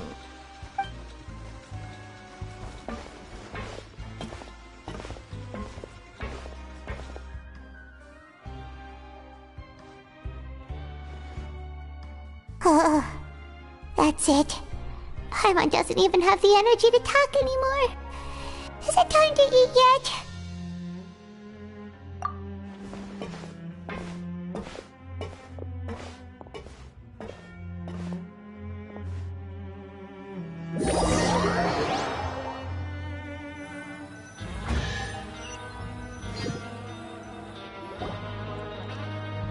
Oh, Paimon's exhausted. It's just work, and more work. Paimon's little body can't handle this much longer. Wait a sec. Now that Paimon thinks about it, haven't we been working non-stop for 3 days now? And now it's lunchtime. Oh, Paimon feels a shiver going down her spine. What's going to happen? But it doesn't seem like anything's changed at all. And we made it to the coupon cafeteria safely. Are the so-called hidden rules only a rumor after all? Well, there's no use to just guessing all day. Paimon's stomach has been grumbling the whole time. Let's just eat already. Paimon wonders what we'll get today. Maybe we'll get the super lucky meal.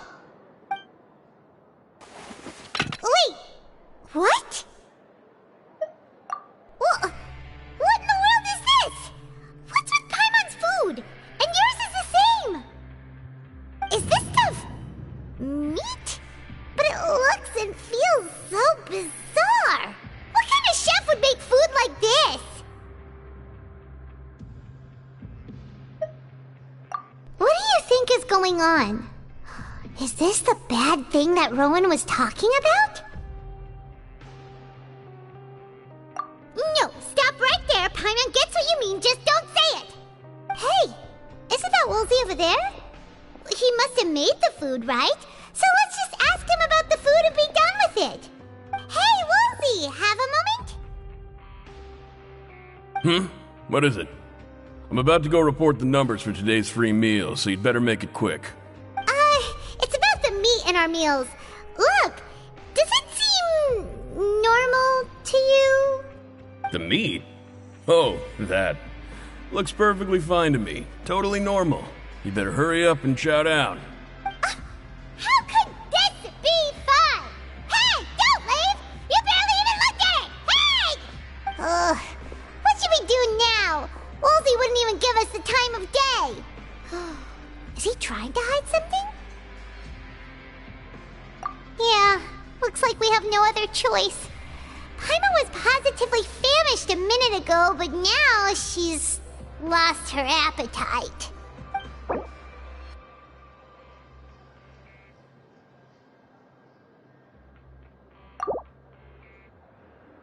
What would you like to do this afternoon?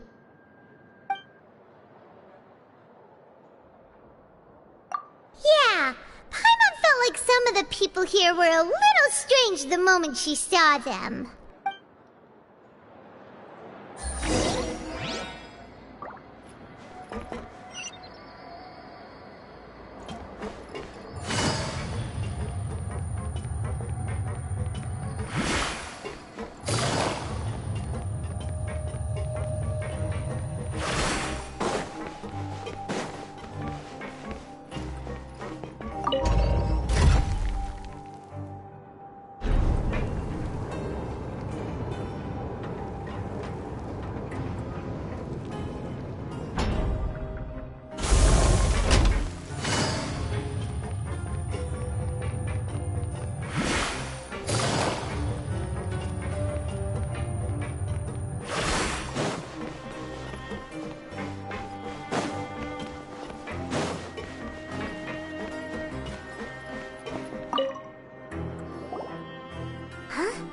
Rowan? What are you doing here, Chief? I was injured a bit just now. Nothing major, I think I just pulled something. Little mishaps like this are unavoidable at work, you know? Huh. Paimon wouldn't have thought someone as experienced as the Chief would still get hurt on the job. I just knew you would say that. This is pretty embarrassing. Where's Siegeween when you need her anyway? The one time I need to make a quick trip to the infirmary. Oh, you mean she wasn't in the infirmary? Yeah. The rumors say that there's never anybody in the infirmary in the half hour before lunch, and nobody knows where Siegeween gets off to. Huh. That's actually really strange. Siegeween's always super dedicated to her work. Where else would she possibly go? Forget it. I can take care of a small sprain like this on my own anyway. No need to trouble her.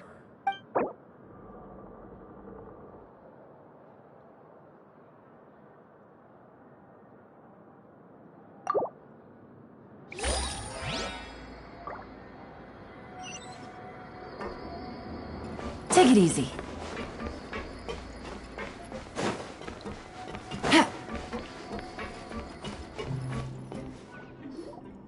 Hey, look! There's something here! Looks like a research notebook. That suspicious guy peeking into the infirmary just now. Are they a fan of Siegeween? He must have dropped this. Let Paimon read it real quick! The Melusine perceive the world very differently from humans. There are significant deviations. As a result, their sense of aesthetics and beauty is also very different from that of humans. This must be taken into consideration when giving gifts. Ooh, this all sounds pretty serious. He sure did his homework.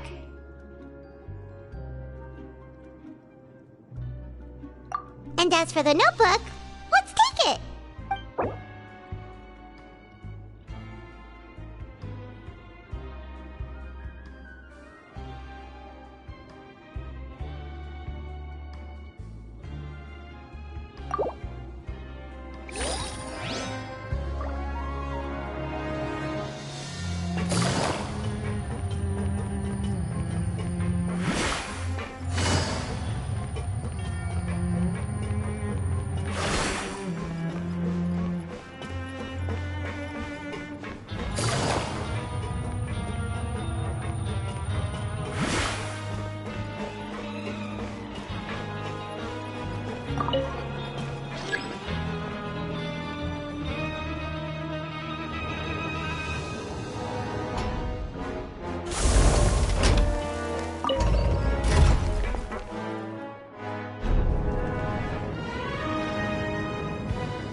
Siege Wing?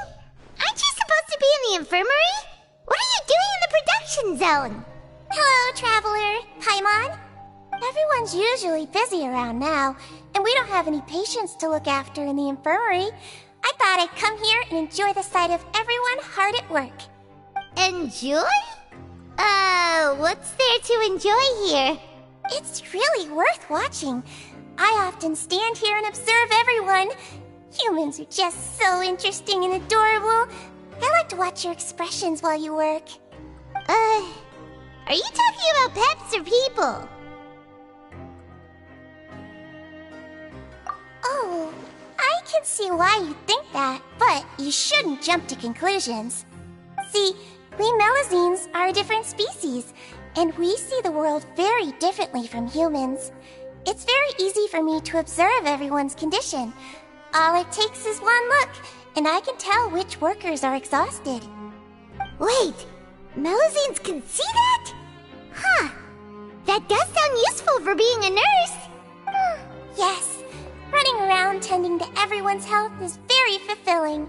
But I'd much prefer it if you're all happy and free from exhaustion and pain in the first place. Take care of your body, and make sure you eat well. Always rest when you're tired from work, and don't push yourself too hard.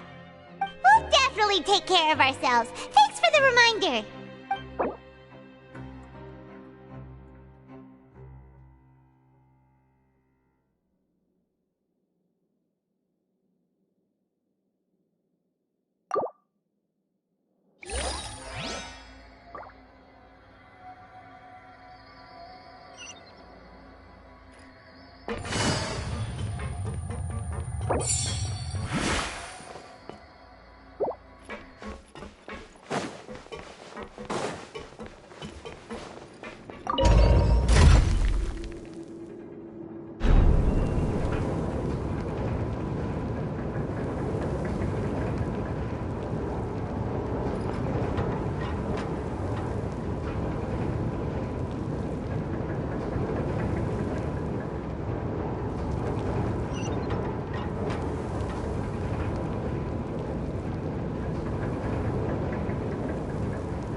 Okay, you should rest up. We'll be back at it tomorrow. So after working a few days straight, we got some strange meat in our lunch. What was that all about? Has our investigation turned up anything useful recently? Really? Then it looks like that part of the investigation has hit a dead end. Well, we'll keep searching for more clues tomorrow. Good night, Traveler.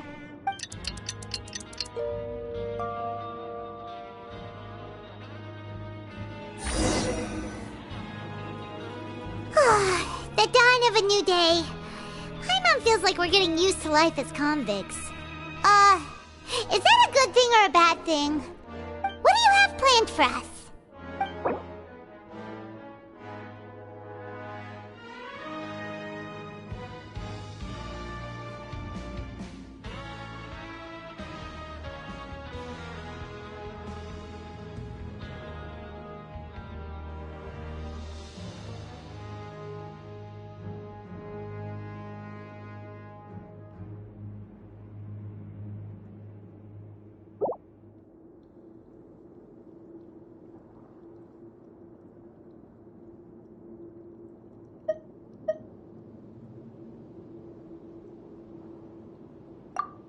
After working here so long, we're really starting to get the hang of it. But doing the same thing all the time can get old pretty quickly. How are you holding up?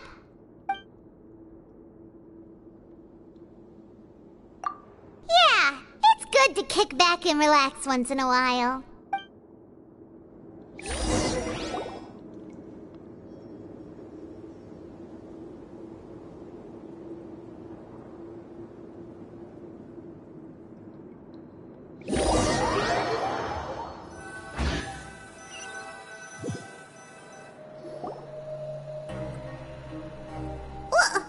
What is this garbage? Ooh, it looks disgusting! Oh, Paimon miss... What would you like to do this afternoon?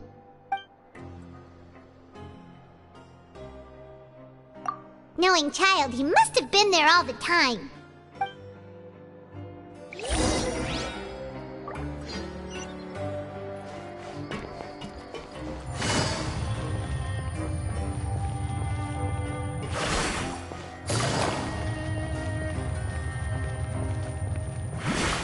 Take it easy.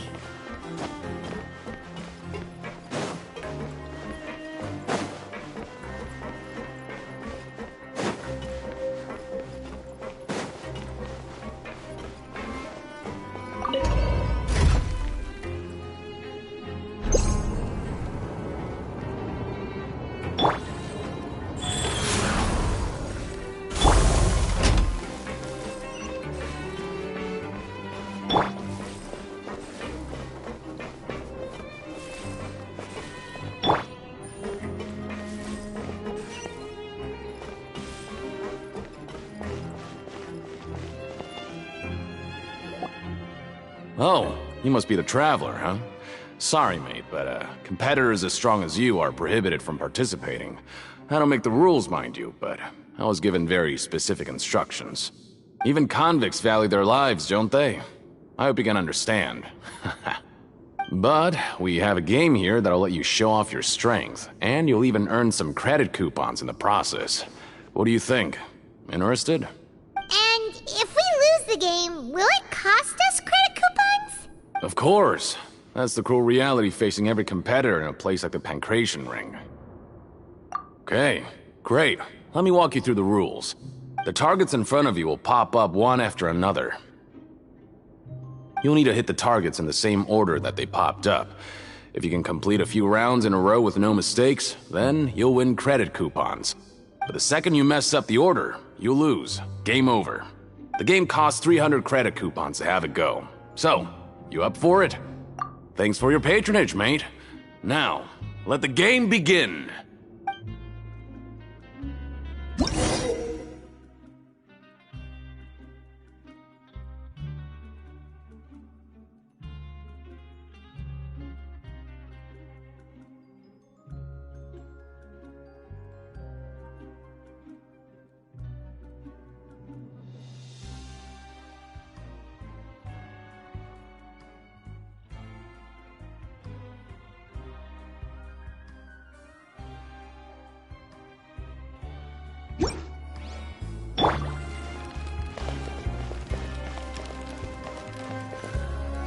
Okay, do your best to hit the targets, just like Colin said!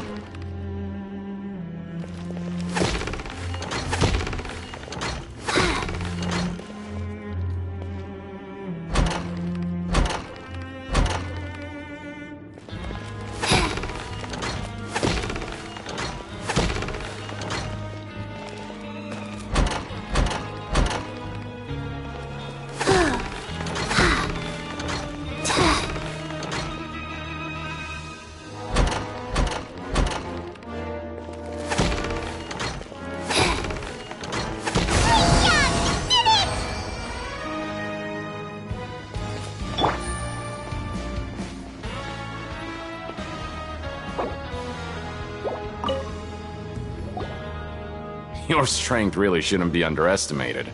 Now I get why you're prohibited from participating in any official fights. Nobody who values their life would be willing to get in the ring with you. However, you two haven't tried betting on the outcome of a Pancration match yet, have you? Just go talk to Rusimov. Buy a ticket for whichever fighter you think will win. There's a big payout if the fighter you support comes out on top.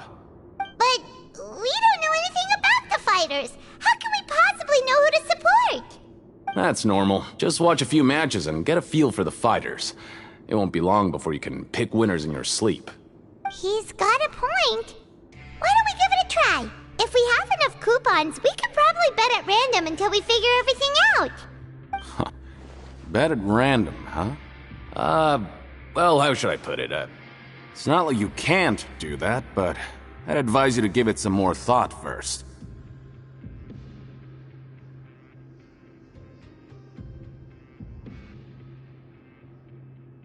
Huh? We shouldn't get too carried away. What's the problem? What? Never even picked a boxer before, and you already know about the rules? You're not just strong fighters. Seems you're pretty perceptive, too. Might as well tell you about it, since you already know that much. Plus, I think you've got the potential to be one of my greatest customers. I think I can let you in a bid. Besides, I don't want to risk ever losing a customer like you. Is it that serious? Okay.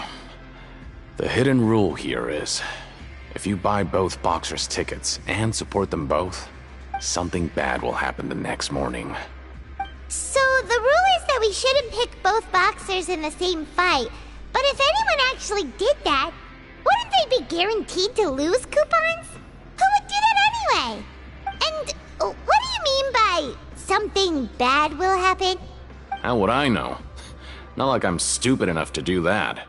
But I've heard a story about the rule. According to the rumor, there was a masked boxer who possessed incredible skill and power. None of his opponents even stood a chance against him. However, in the final match, the organizers told him to take off his mask. He refused and never showed up to the fight. And after that, he was never seen again. Some say he died, or that he was taken care of by the event's organizers. But everyone remembers that he was someone who cherished honor above all else. In his eyes, supporting both boxers in a match would dishonor the competition itself. So you mean it's like a curse? He'll take vengeance on anyone who does that? No, he was always wearing a mask, like he was intentionally trying to hide his identity. I don't even know anything about his past. Traveler, do you think that boxer was... Huh? We will? You're not serious, are you? Look, here I was just trying to be nice and warn you, yet here you are trying to break it on purpose? Yeah, it sounds pretty scary to Paimon.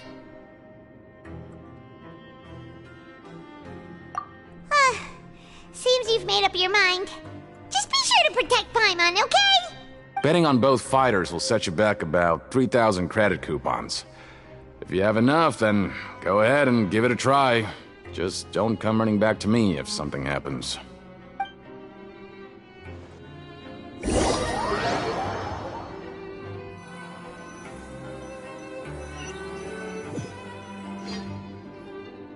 Seems we had a productive day. Hope we can make even more progress tomorrow.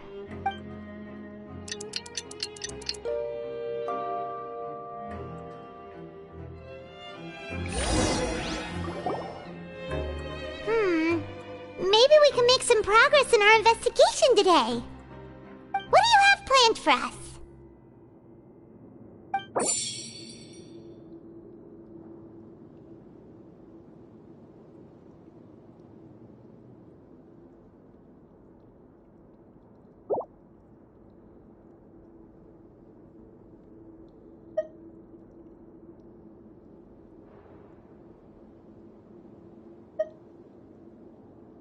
After working here so long, we're really starting to get the hang of it. But doing the same thing all the time can get old pretty quickly. How are you holding up? Yeah, it's good to kick back and relax once in a while.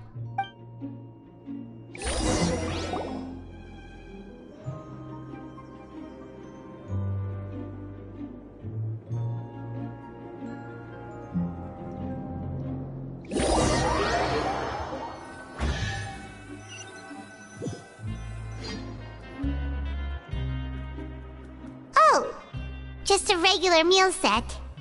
Guess Paimon shouldn't get her hopes up. What would you like to do this afternoon?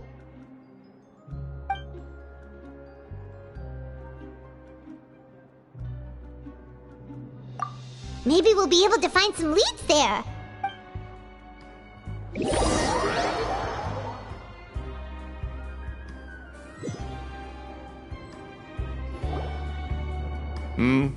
Are you two here to buy tickets? Better be quick about it. Another match is about to start. Who are the boxers in the next round? We have the reigning champ, Le Grappler, versus a contender from the Eastern Prison Block, Demon Horde. Are those their nicknames, or did they choose those names themselves? Either way, super weird. Since you're new around here, I'll help you out and give you a little suggestion. Even though Le Grappler is the crowd favorite, Demon Horde is a first-class dark horse with incredible potential. Anyway, for this match, I recommend that you pick... Huh? For both fighters? I can tell you're new to this, but I didn't think you were completely clueless. Maybe you don't quite understand the rules, no? Let me try to explain again for you more clearly. You see... Oh, no need. We're aware that we're going to lose coupons. Alright then, if you're absolutely sure. Remember, no refunds once you buy the tickets. Yeah, we got it! Just shut up and take our coupons!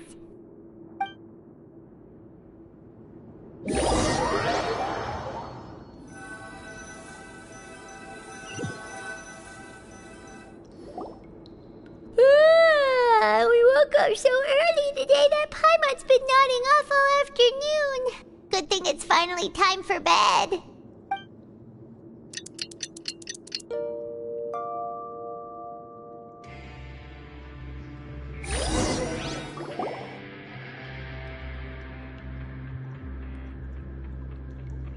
Hey, Traveler! Paimon! Package here for you. The next time you buy something, go pick it up yourself. I'm not a delivery man, you know. Huh? A package? For us? Did you buy something, Traveler? Paimon's not quite awake yet, so why don't you go take a look? Right! Yesterday we broke the hidden rule and bought tickets for both boxers. Oh, maybe this package is the bad thing that Colin said would happen. Paimon suddenly feels wide awake. Wait, maybe let Paimon go hide somewhere first. Just call Paimon after you opened it. Hey, wait! Paimon's still here! Don't open it!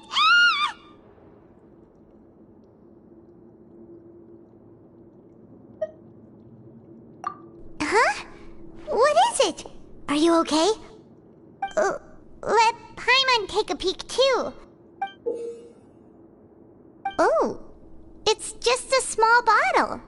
But the color of the liquid inside looks so wrong. Almost like... Alright, that's enough of that. No need to say it out loud. Paimon already knows what you're trying to say. Ugh! No way! Get that stuff away from Paimon! Paimon thinks we shouldn't open the bottle until we figured out what's going on. Just trust Paimon on this one, okay?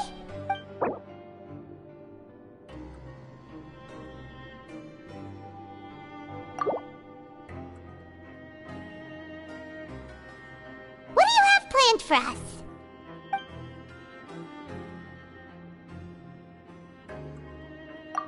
Though it feels nice to slack off a little, less work means less coupons.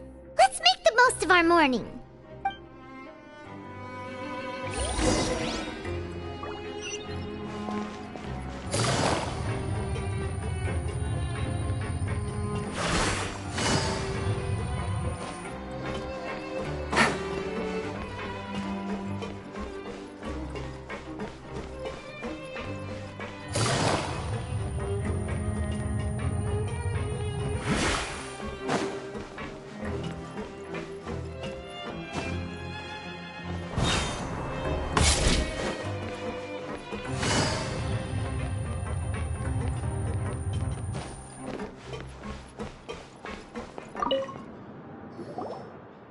If there's no way to send it all out, then maybe I'll never get a chance to leave.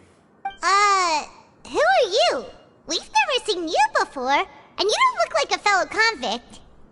I'm not! Of course I'm not. Please, don't mistake me for a criminal. I'm a good, law-abiding citizen. Then what are you doing here? You sure seem anxious about something. I'm a promoter for Fontico, and I'm usually responsible for promoting our drink products. I thought I could complete my task here quickly and return to headquarters, but I've been here way longer than I anticipated. Oh, a promoter from Fontico? So what kind of problem did you run into? I'm so upset. It's all because of that Duke.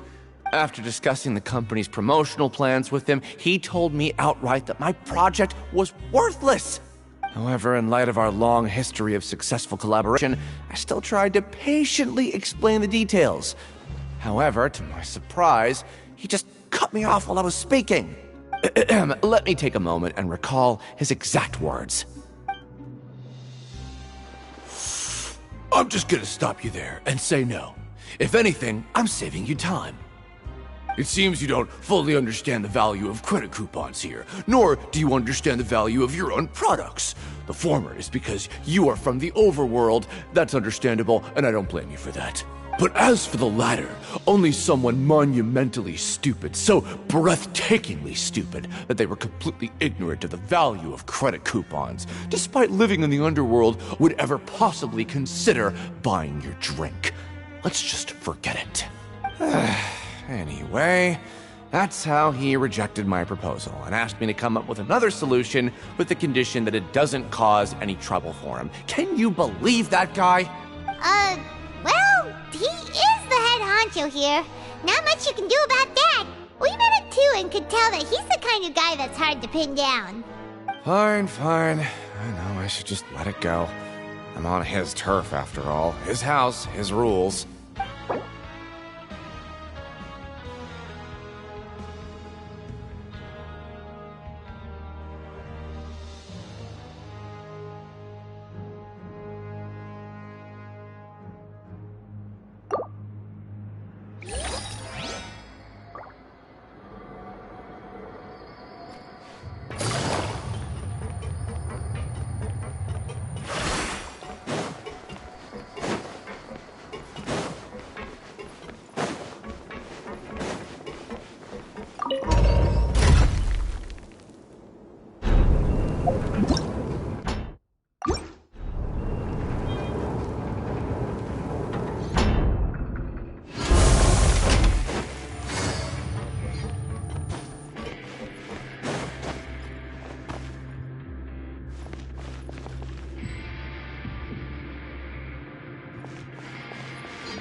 Hey, I heard you crazy fools really did it. You bought tickets to support both fighters, didn't ya? Well, did anything happen? Well, the next day we received a mysterious package, but we still haven't made any sense of the contents. So it is real. You didn't become cursed or anything like that, did ya? Are you both still okay? Wait, are you sure that it's still you controlling your bodies right now? Paimon's not sure. What do you think, Traveler? Is Paimon still Paimon? Oh, okay. Well, that's good. Yeah, you two don't seem to have changed at all. But I wouldn't let your guard down just yet. Still, I didn't expect you would actually do it. You'd actually throw away coupons like that just to satisfy your curiosity? Even if we bought tickets like everybody else, it's not like we could hope to earn any coupons. When it comes to things like this, it's always the organizer who makes the real profits. Hey, just what are you trying to imply? The Pancration Ring is an honest business, and we really don't make much from selling tickets. We make so little that even the current tournaments can only be held thanks to funding from the producer of Fanta. Oh, so it's the company that manufactures Fanta sponsoring the events? Paimon thought all of this was thanks to the Duke's support. Let's just say it's a mutually beneficial arrangement. They reached out to us first, hoping to promote Fanta products in the Fortress of Meropide. Anyway, you try and take extra good care of yourselves these next few days, you hear?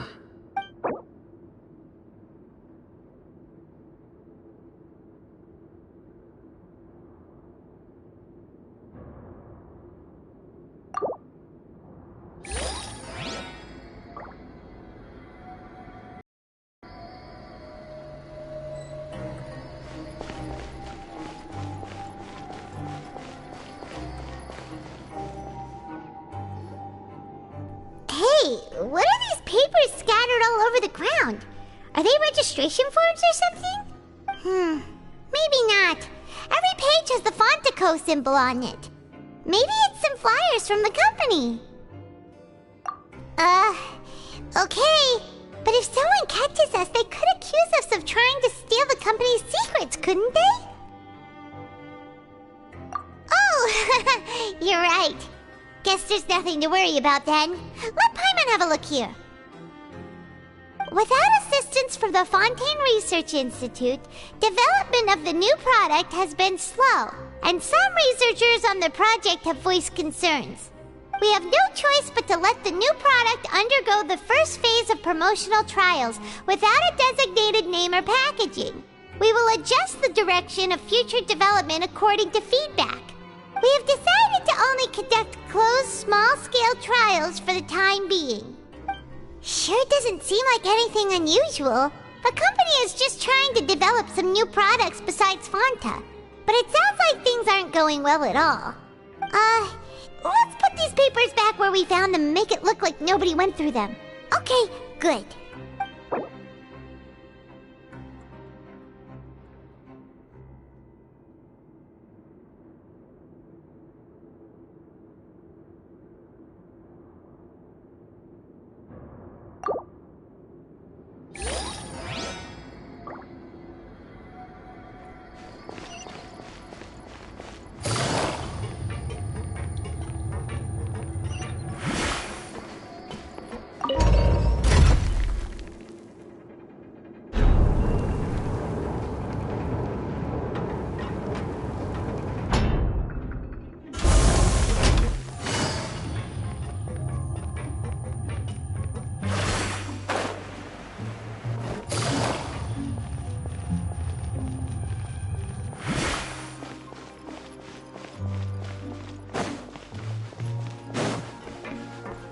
Take it easy.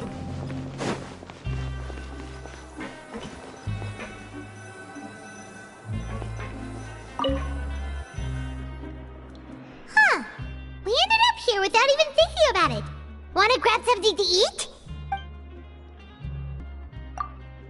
Alright, but remember that we bought this time with coupons, so let's make better use of it next time.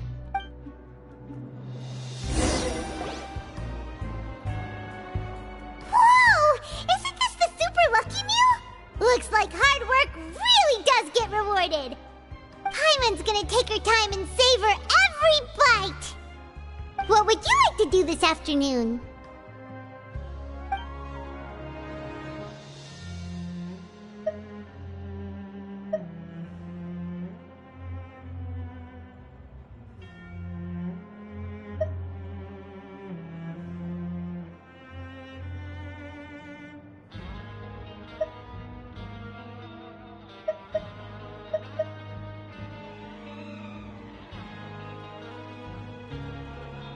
After working here so long, we're really starting to get the hang of it. But doing the same thing all the time can get old pretty quickly. How are you holding up? Yeah, it's good to kick back and relax once in a while.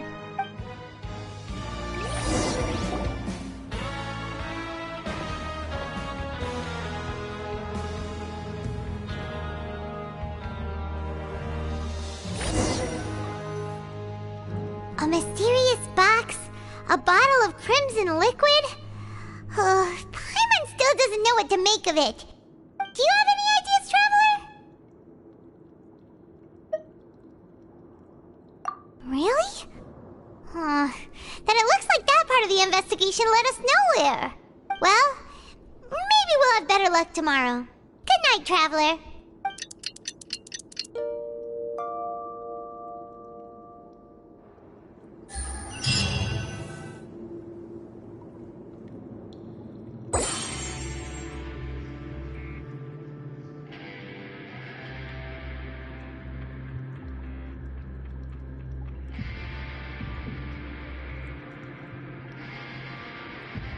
Okay, so we've investigated 2 of the hidden rules.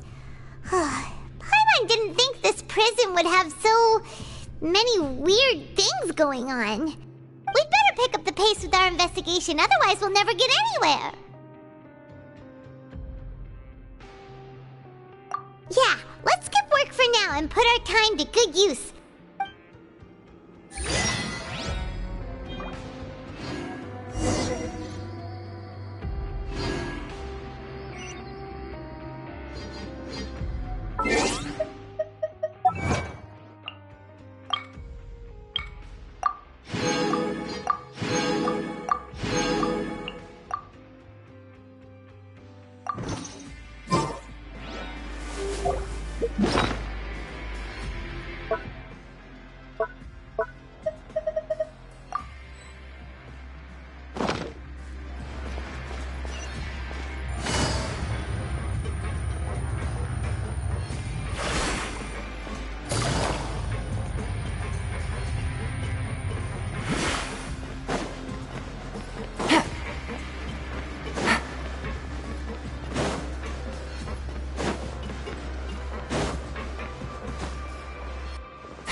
Isn't that Vidok over there?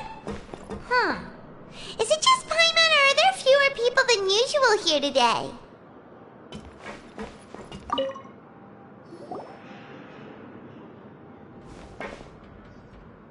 Ah. Seeing you at this time must mean you've already saved up a lot of credit coupons. Or at least enough to skip work.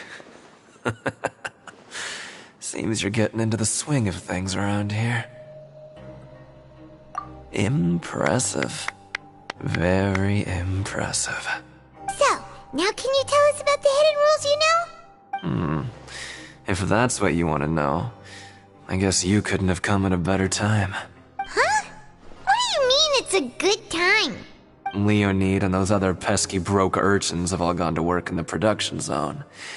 I wouldn't want them listening in without paying up.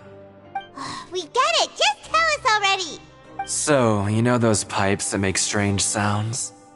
Don't ever, ever go near them at night. Even if you manage to avoid the guards, you might find something even more terrible there. Something even more terrible? Like what? A group of cannibals. Cannibals? In the Fortress of Meropide? Every month, they meet a few times in the dead of night. Rumor has it they might be connected to the people that have disappeared here. But what's even scarier is that they have a special proclivity.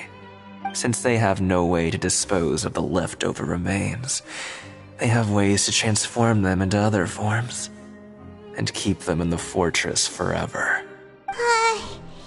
Paimon might already know what you mean by other forms. So that's what's going on here. Oh, Paimon's stomach doesn't feel so good. You two look pretty skeptical. No matter, learning the truth behind dark secrets isn't necessarily a good thing. I've got things to do too. I suggest you just act like I never told you anything. Traveler, can we just trust him on this one? Oh, Paimon doesn't want her blood and flesh entombed here for all eternity? Oh, so that's how you see the situation. Huh. You know, Paimon does feel a little better about it now.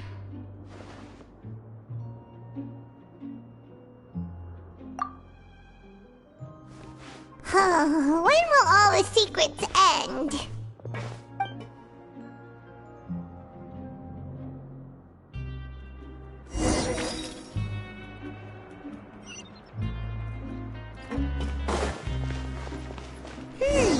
Vidok isn't here. But the guys who went to work in the morning are back. Let's go ask them! Just stay away from me. What? What are you saying? You shouldn't go around saying stuff like that.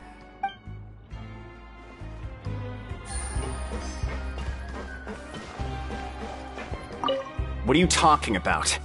Listen, you should keep your nose out of other people's business.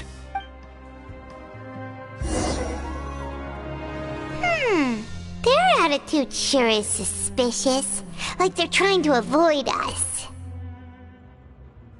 But if they're being so obvious about acting weirdly, do you think they might just be trying to lure us in?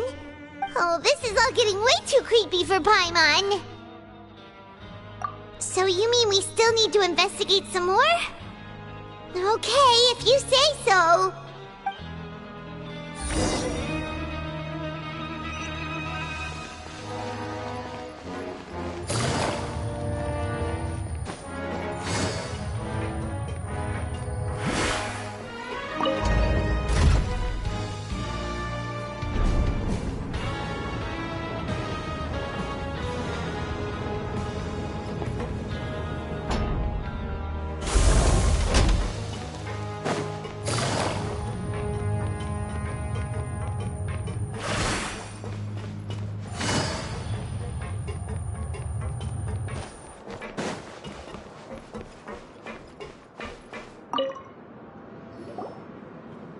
Fielding? What do you want? Criminals like you ought to be working right now. Catch my drift. We just want to ask you a simple question. Have you ever discovered anything odd during your nighttime patrols? Why are you asking about something like that? Whatever happens at night isn't your concern. All you need to worry about is getting enough sleep. Well... Right! We've heard it happens a few times every month.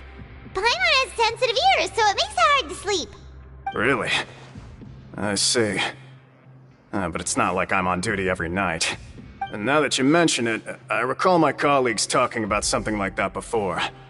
They say that strange things tend to happen at night on pipe cleaning days. Lots of us don't willingly take those shifts. So, what happens at night on pipe cleaning days? They just conduct regular cleaning of the fortress's drainage facilities. There are 3 pipe cleaning days per month, and it just so happens that today is one of the scheduled days. You can try to confirm the sounds tonight if you want, and if they're real, then I can report the issue to my superiors for you. Oh, okay. Then we'll keep both ears out tonight. If that's all, then I'll be leaving now. I advise you not to try anything funny, though. Even if I'm not on duty tonight, someone will still be watching you. Don't worry, we don't want any time added to our sentences. Oh, he left. So what do you think about the pipe cleaning days he mentioned?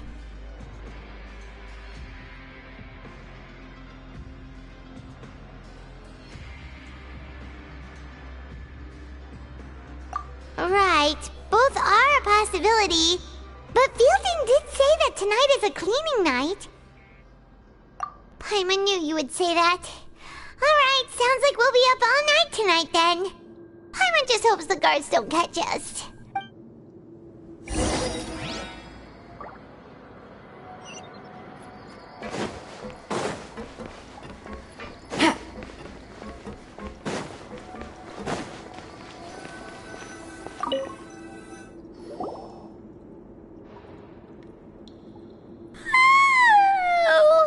I'm so tired. But we can't sleep yet. They'll be cleaning the pipes tonight, so it's the perfect chance for us to investigate. Whatever. Just be sure to wake Paimon if she dozes off. Paimon's worried something might happen if you go alone. Huh? Traveler? Did you fall asleep already?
were just peacefully sleeping to Paimon. Well, what did you see this time? Really? So we're finally starting to figure out what actually happened! But what about the cannibals? How do you explain them? Okay, well it's about time for us to get moving. Just be careful to avoid the patrolling guards.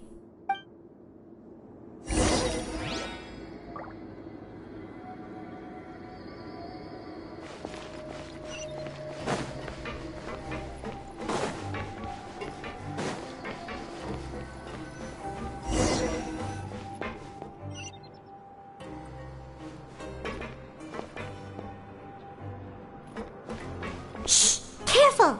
We'll get in trouble if the guards catch us!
This should be the place.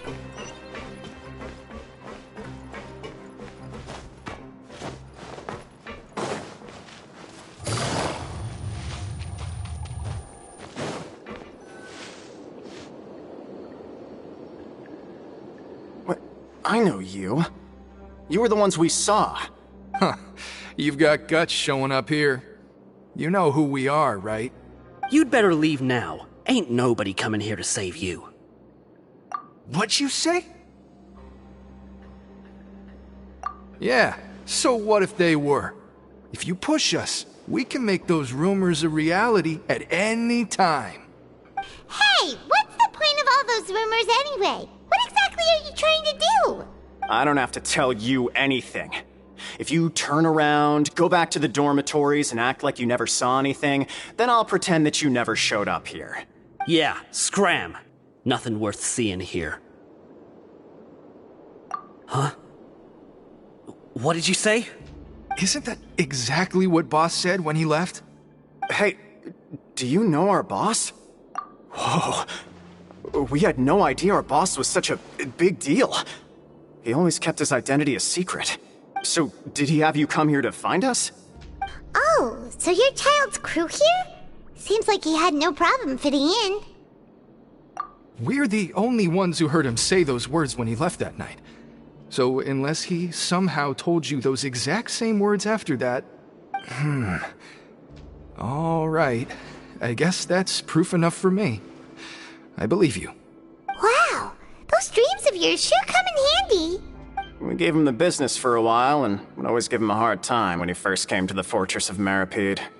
But here in the fortress, the strong will always earn respect.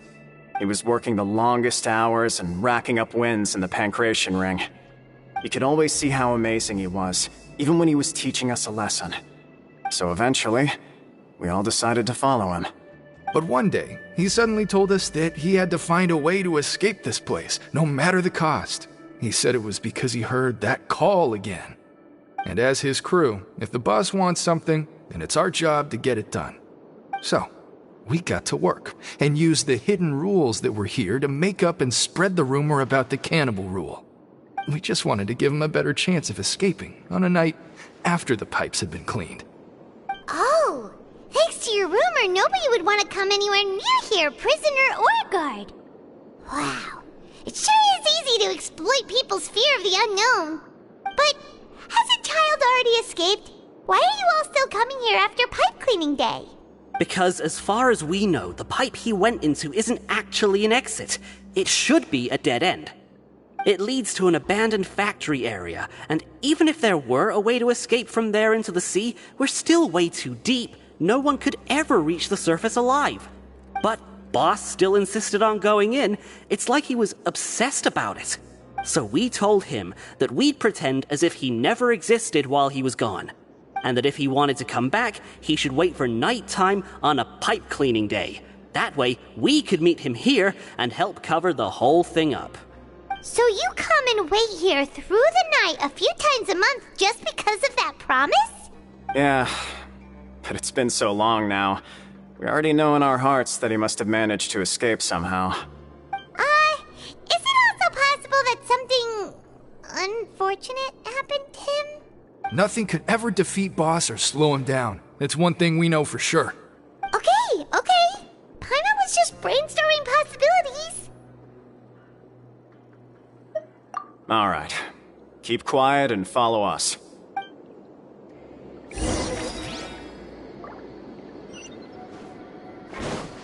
Take it easy.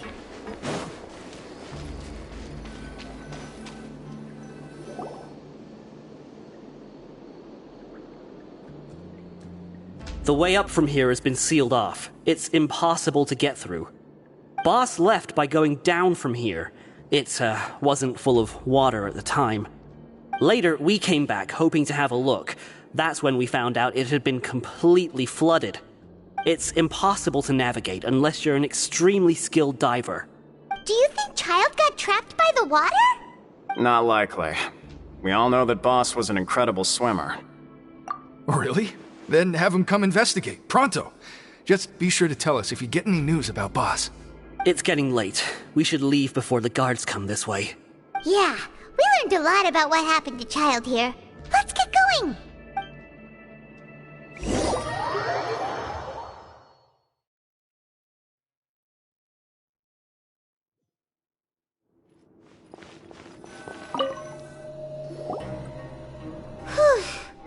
We finally learned some key information.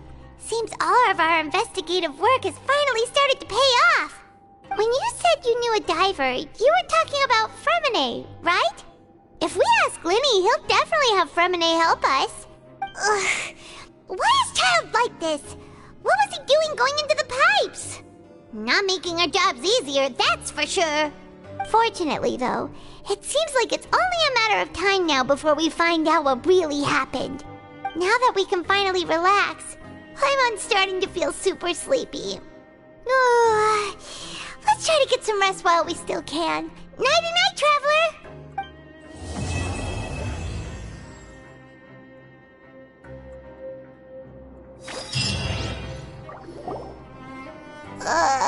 It's morning already? Paimon still needs more sleep.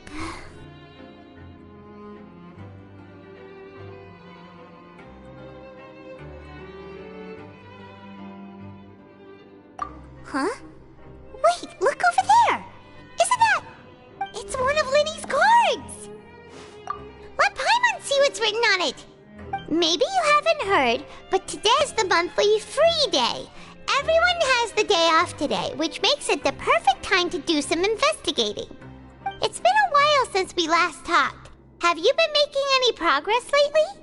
Let's meet at our usual spot in the factory area before lunchtime. I have new information.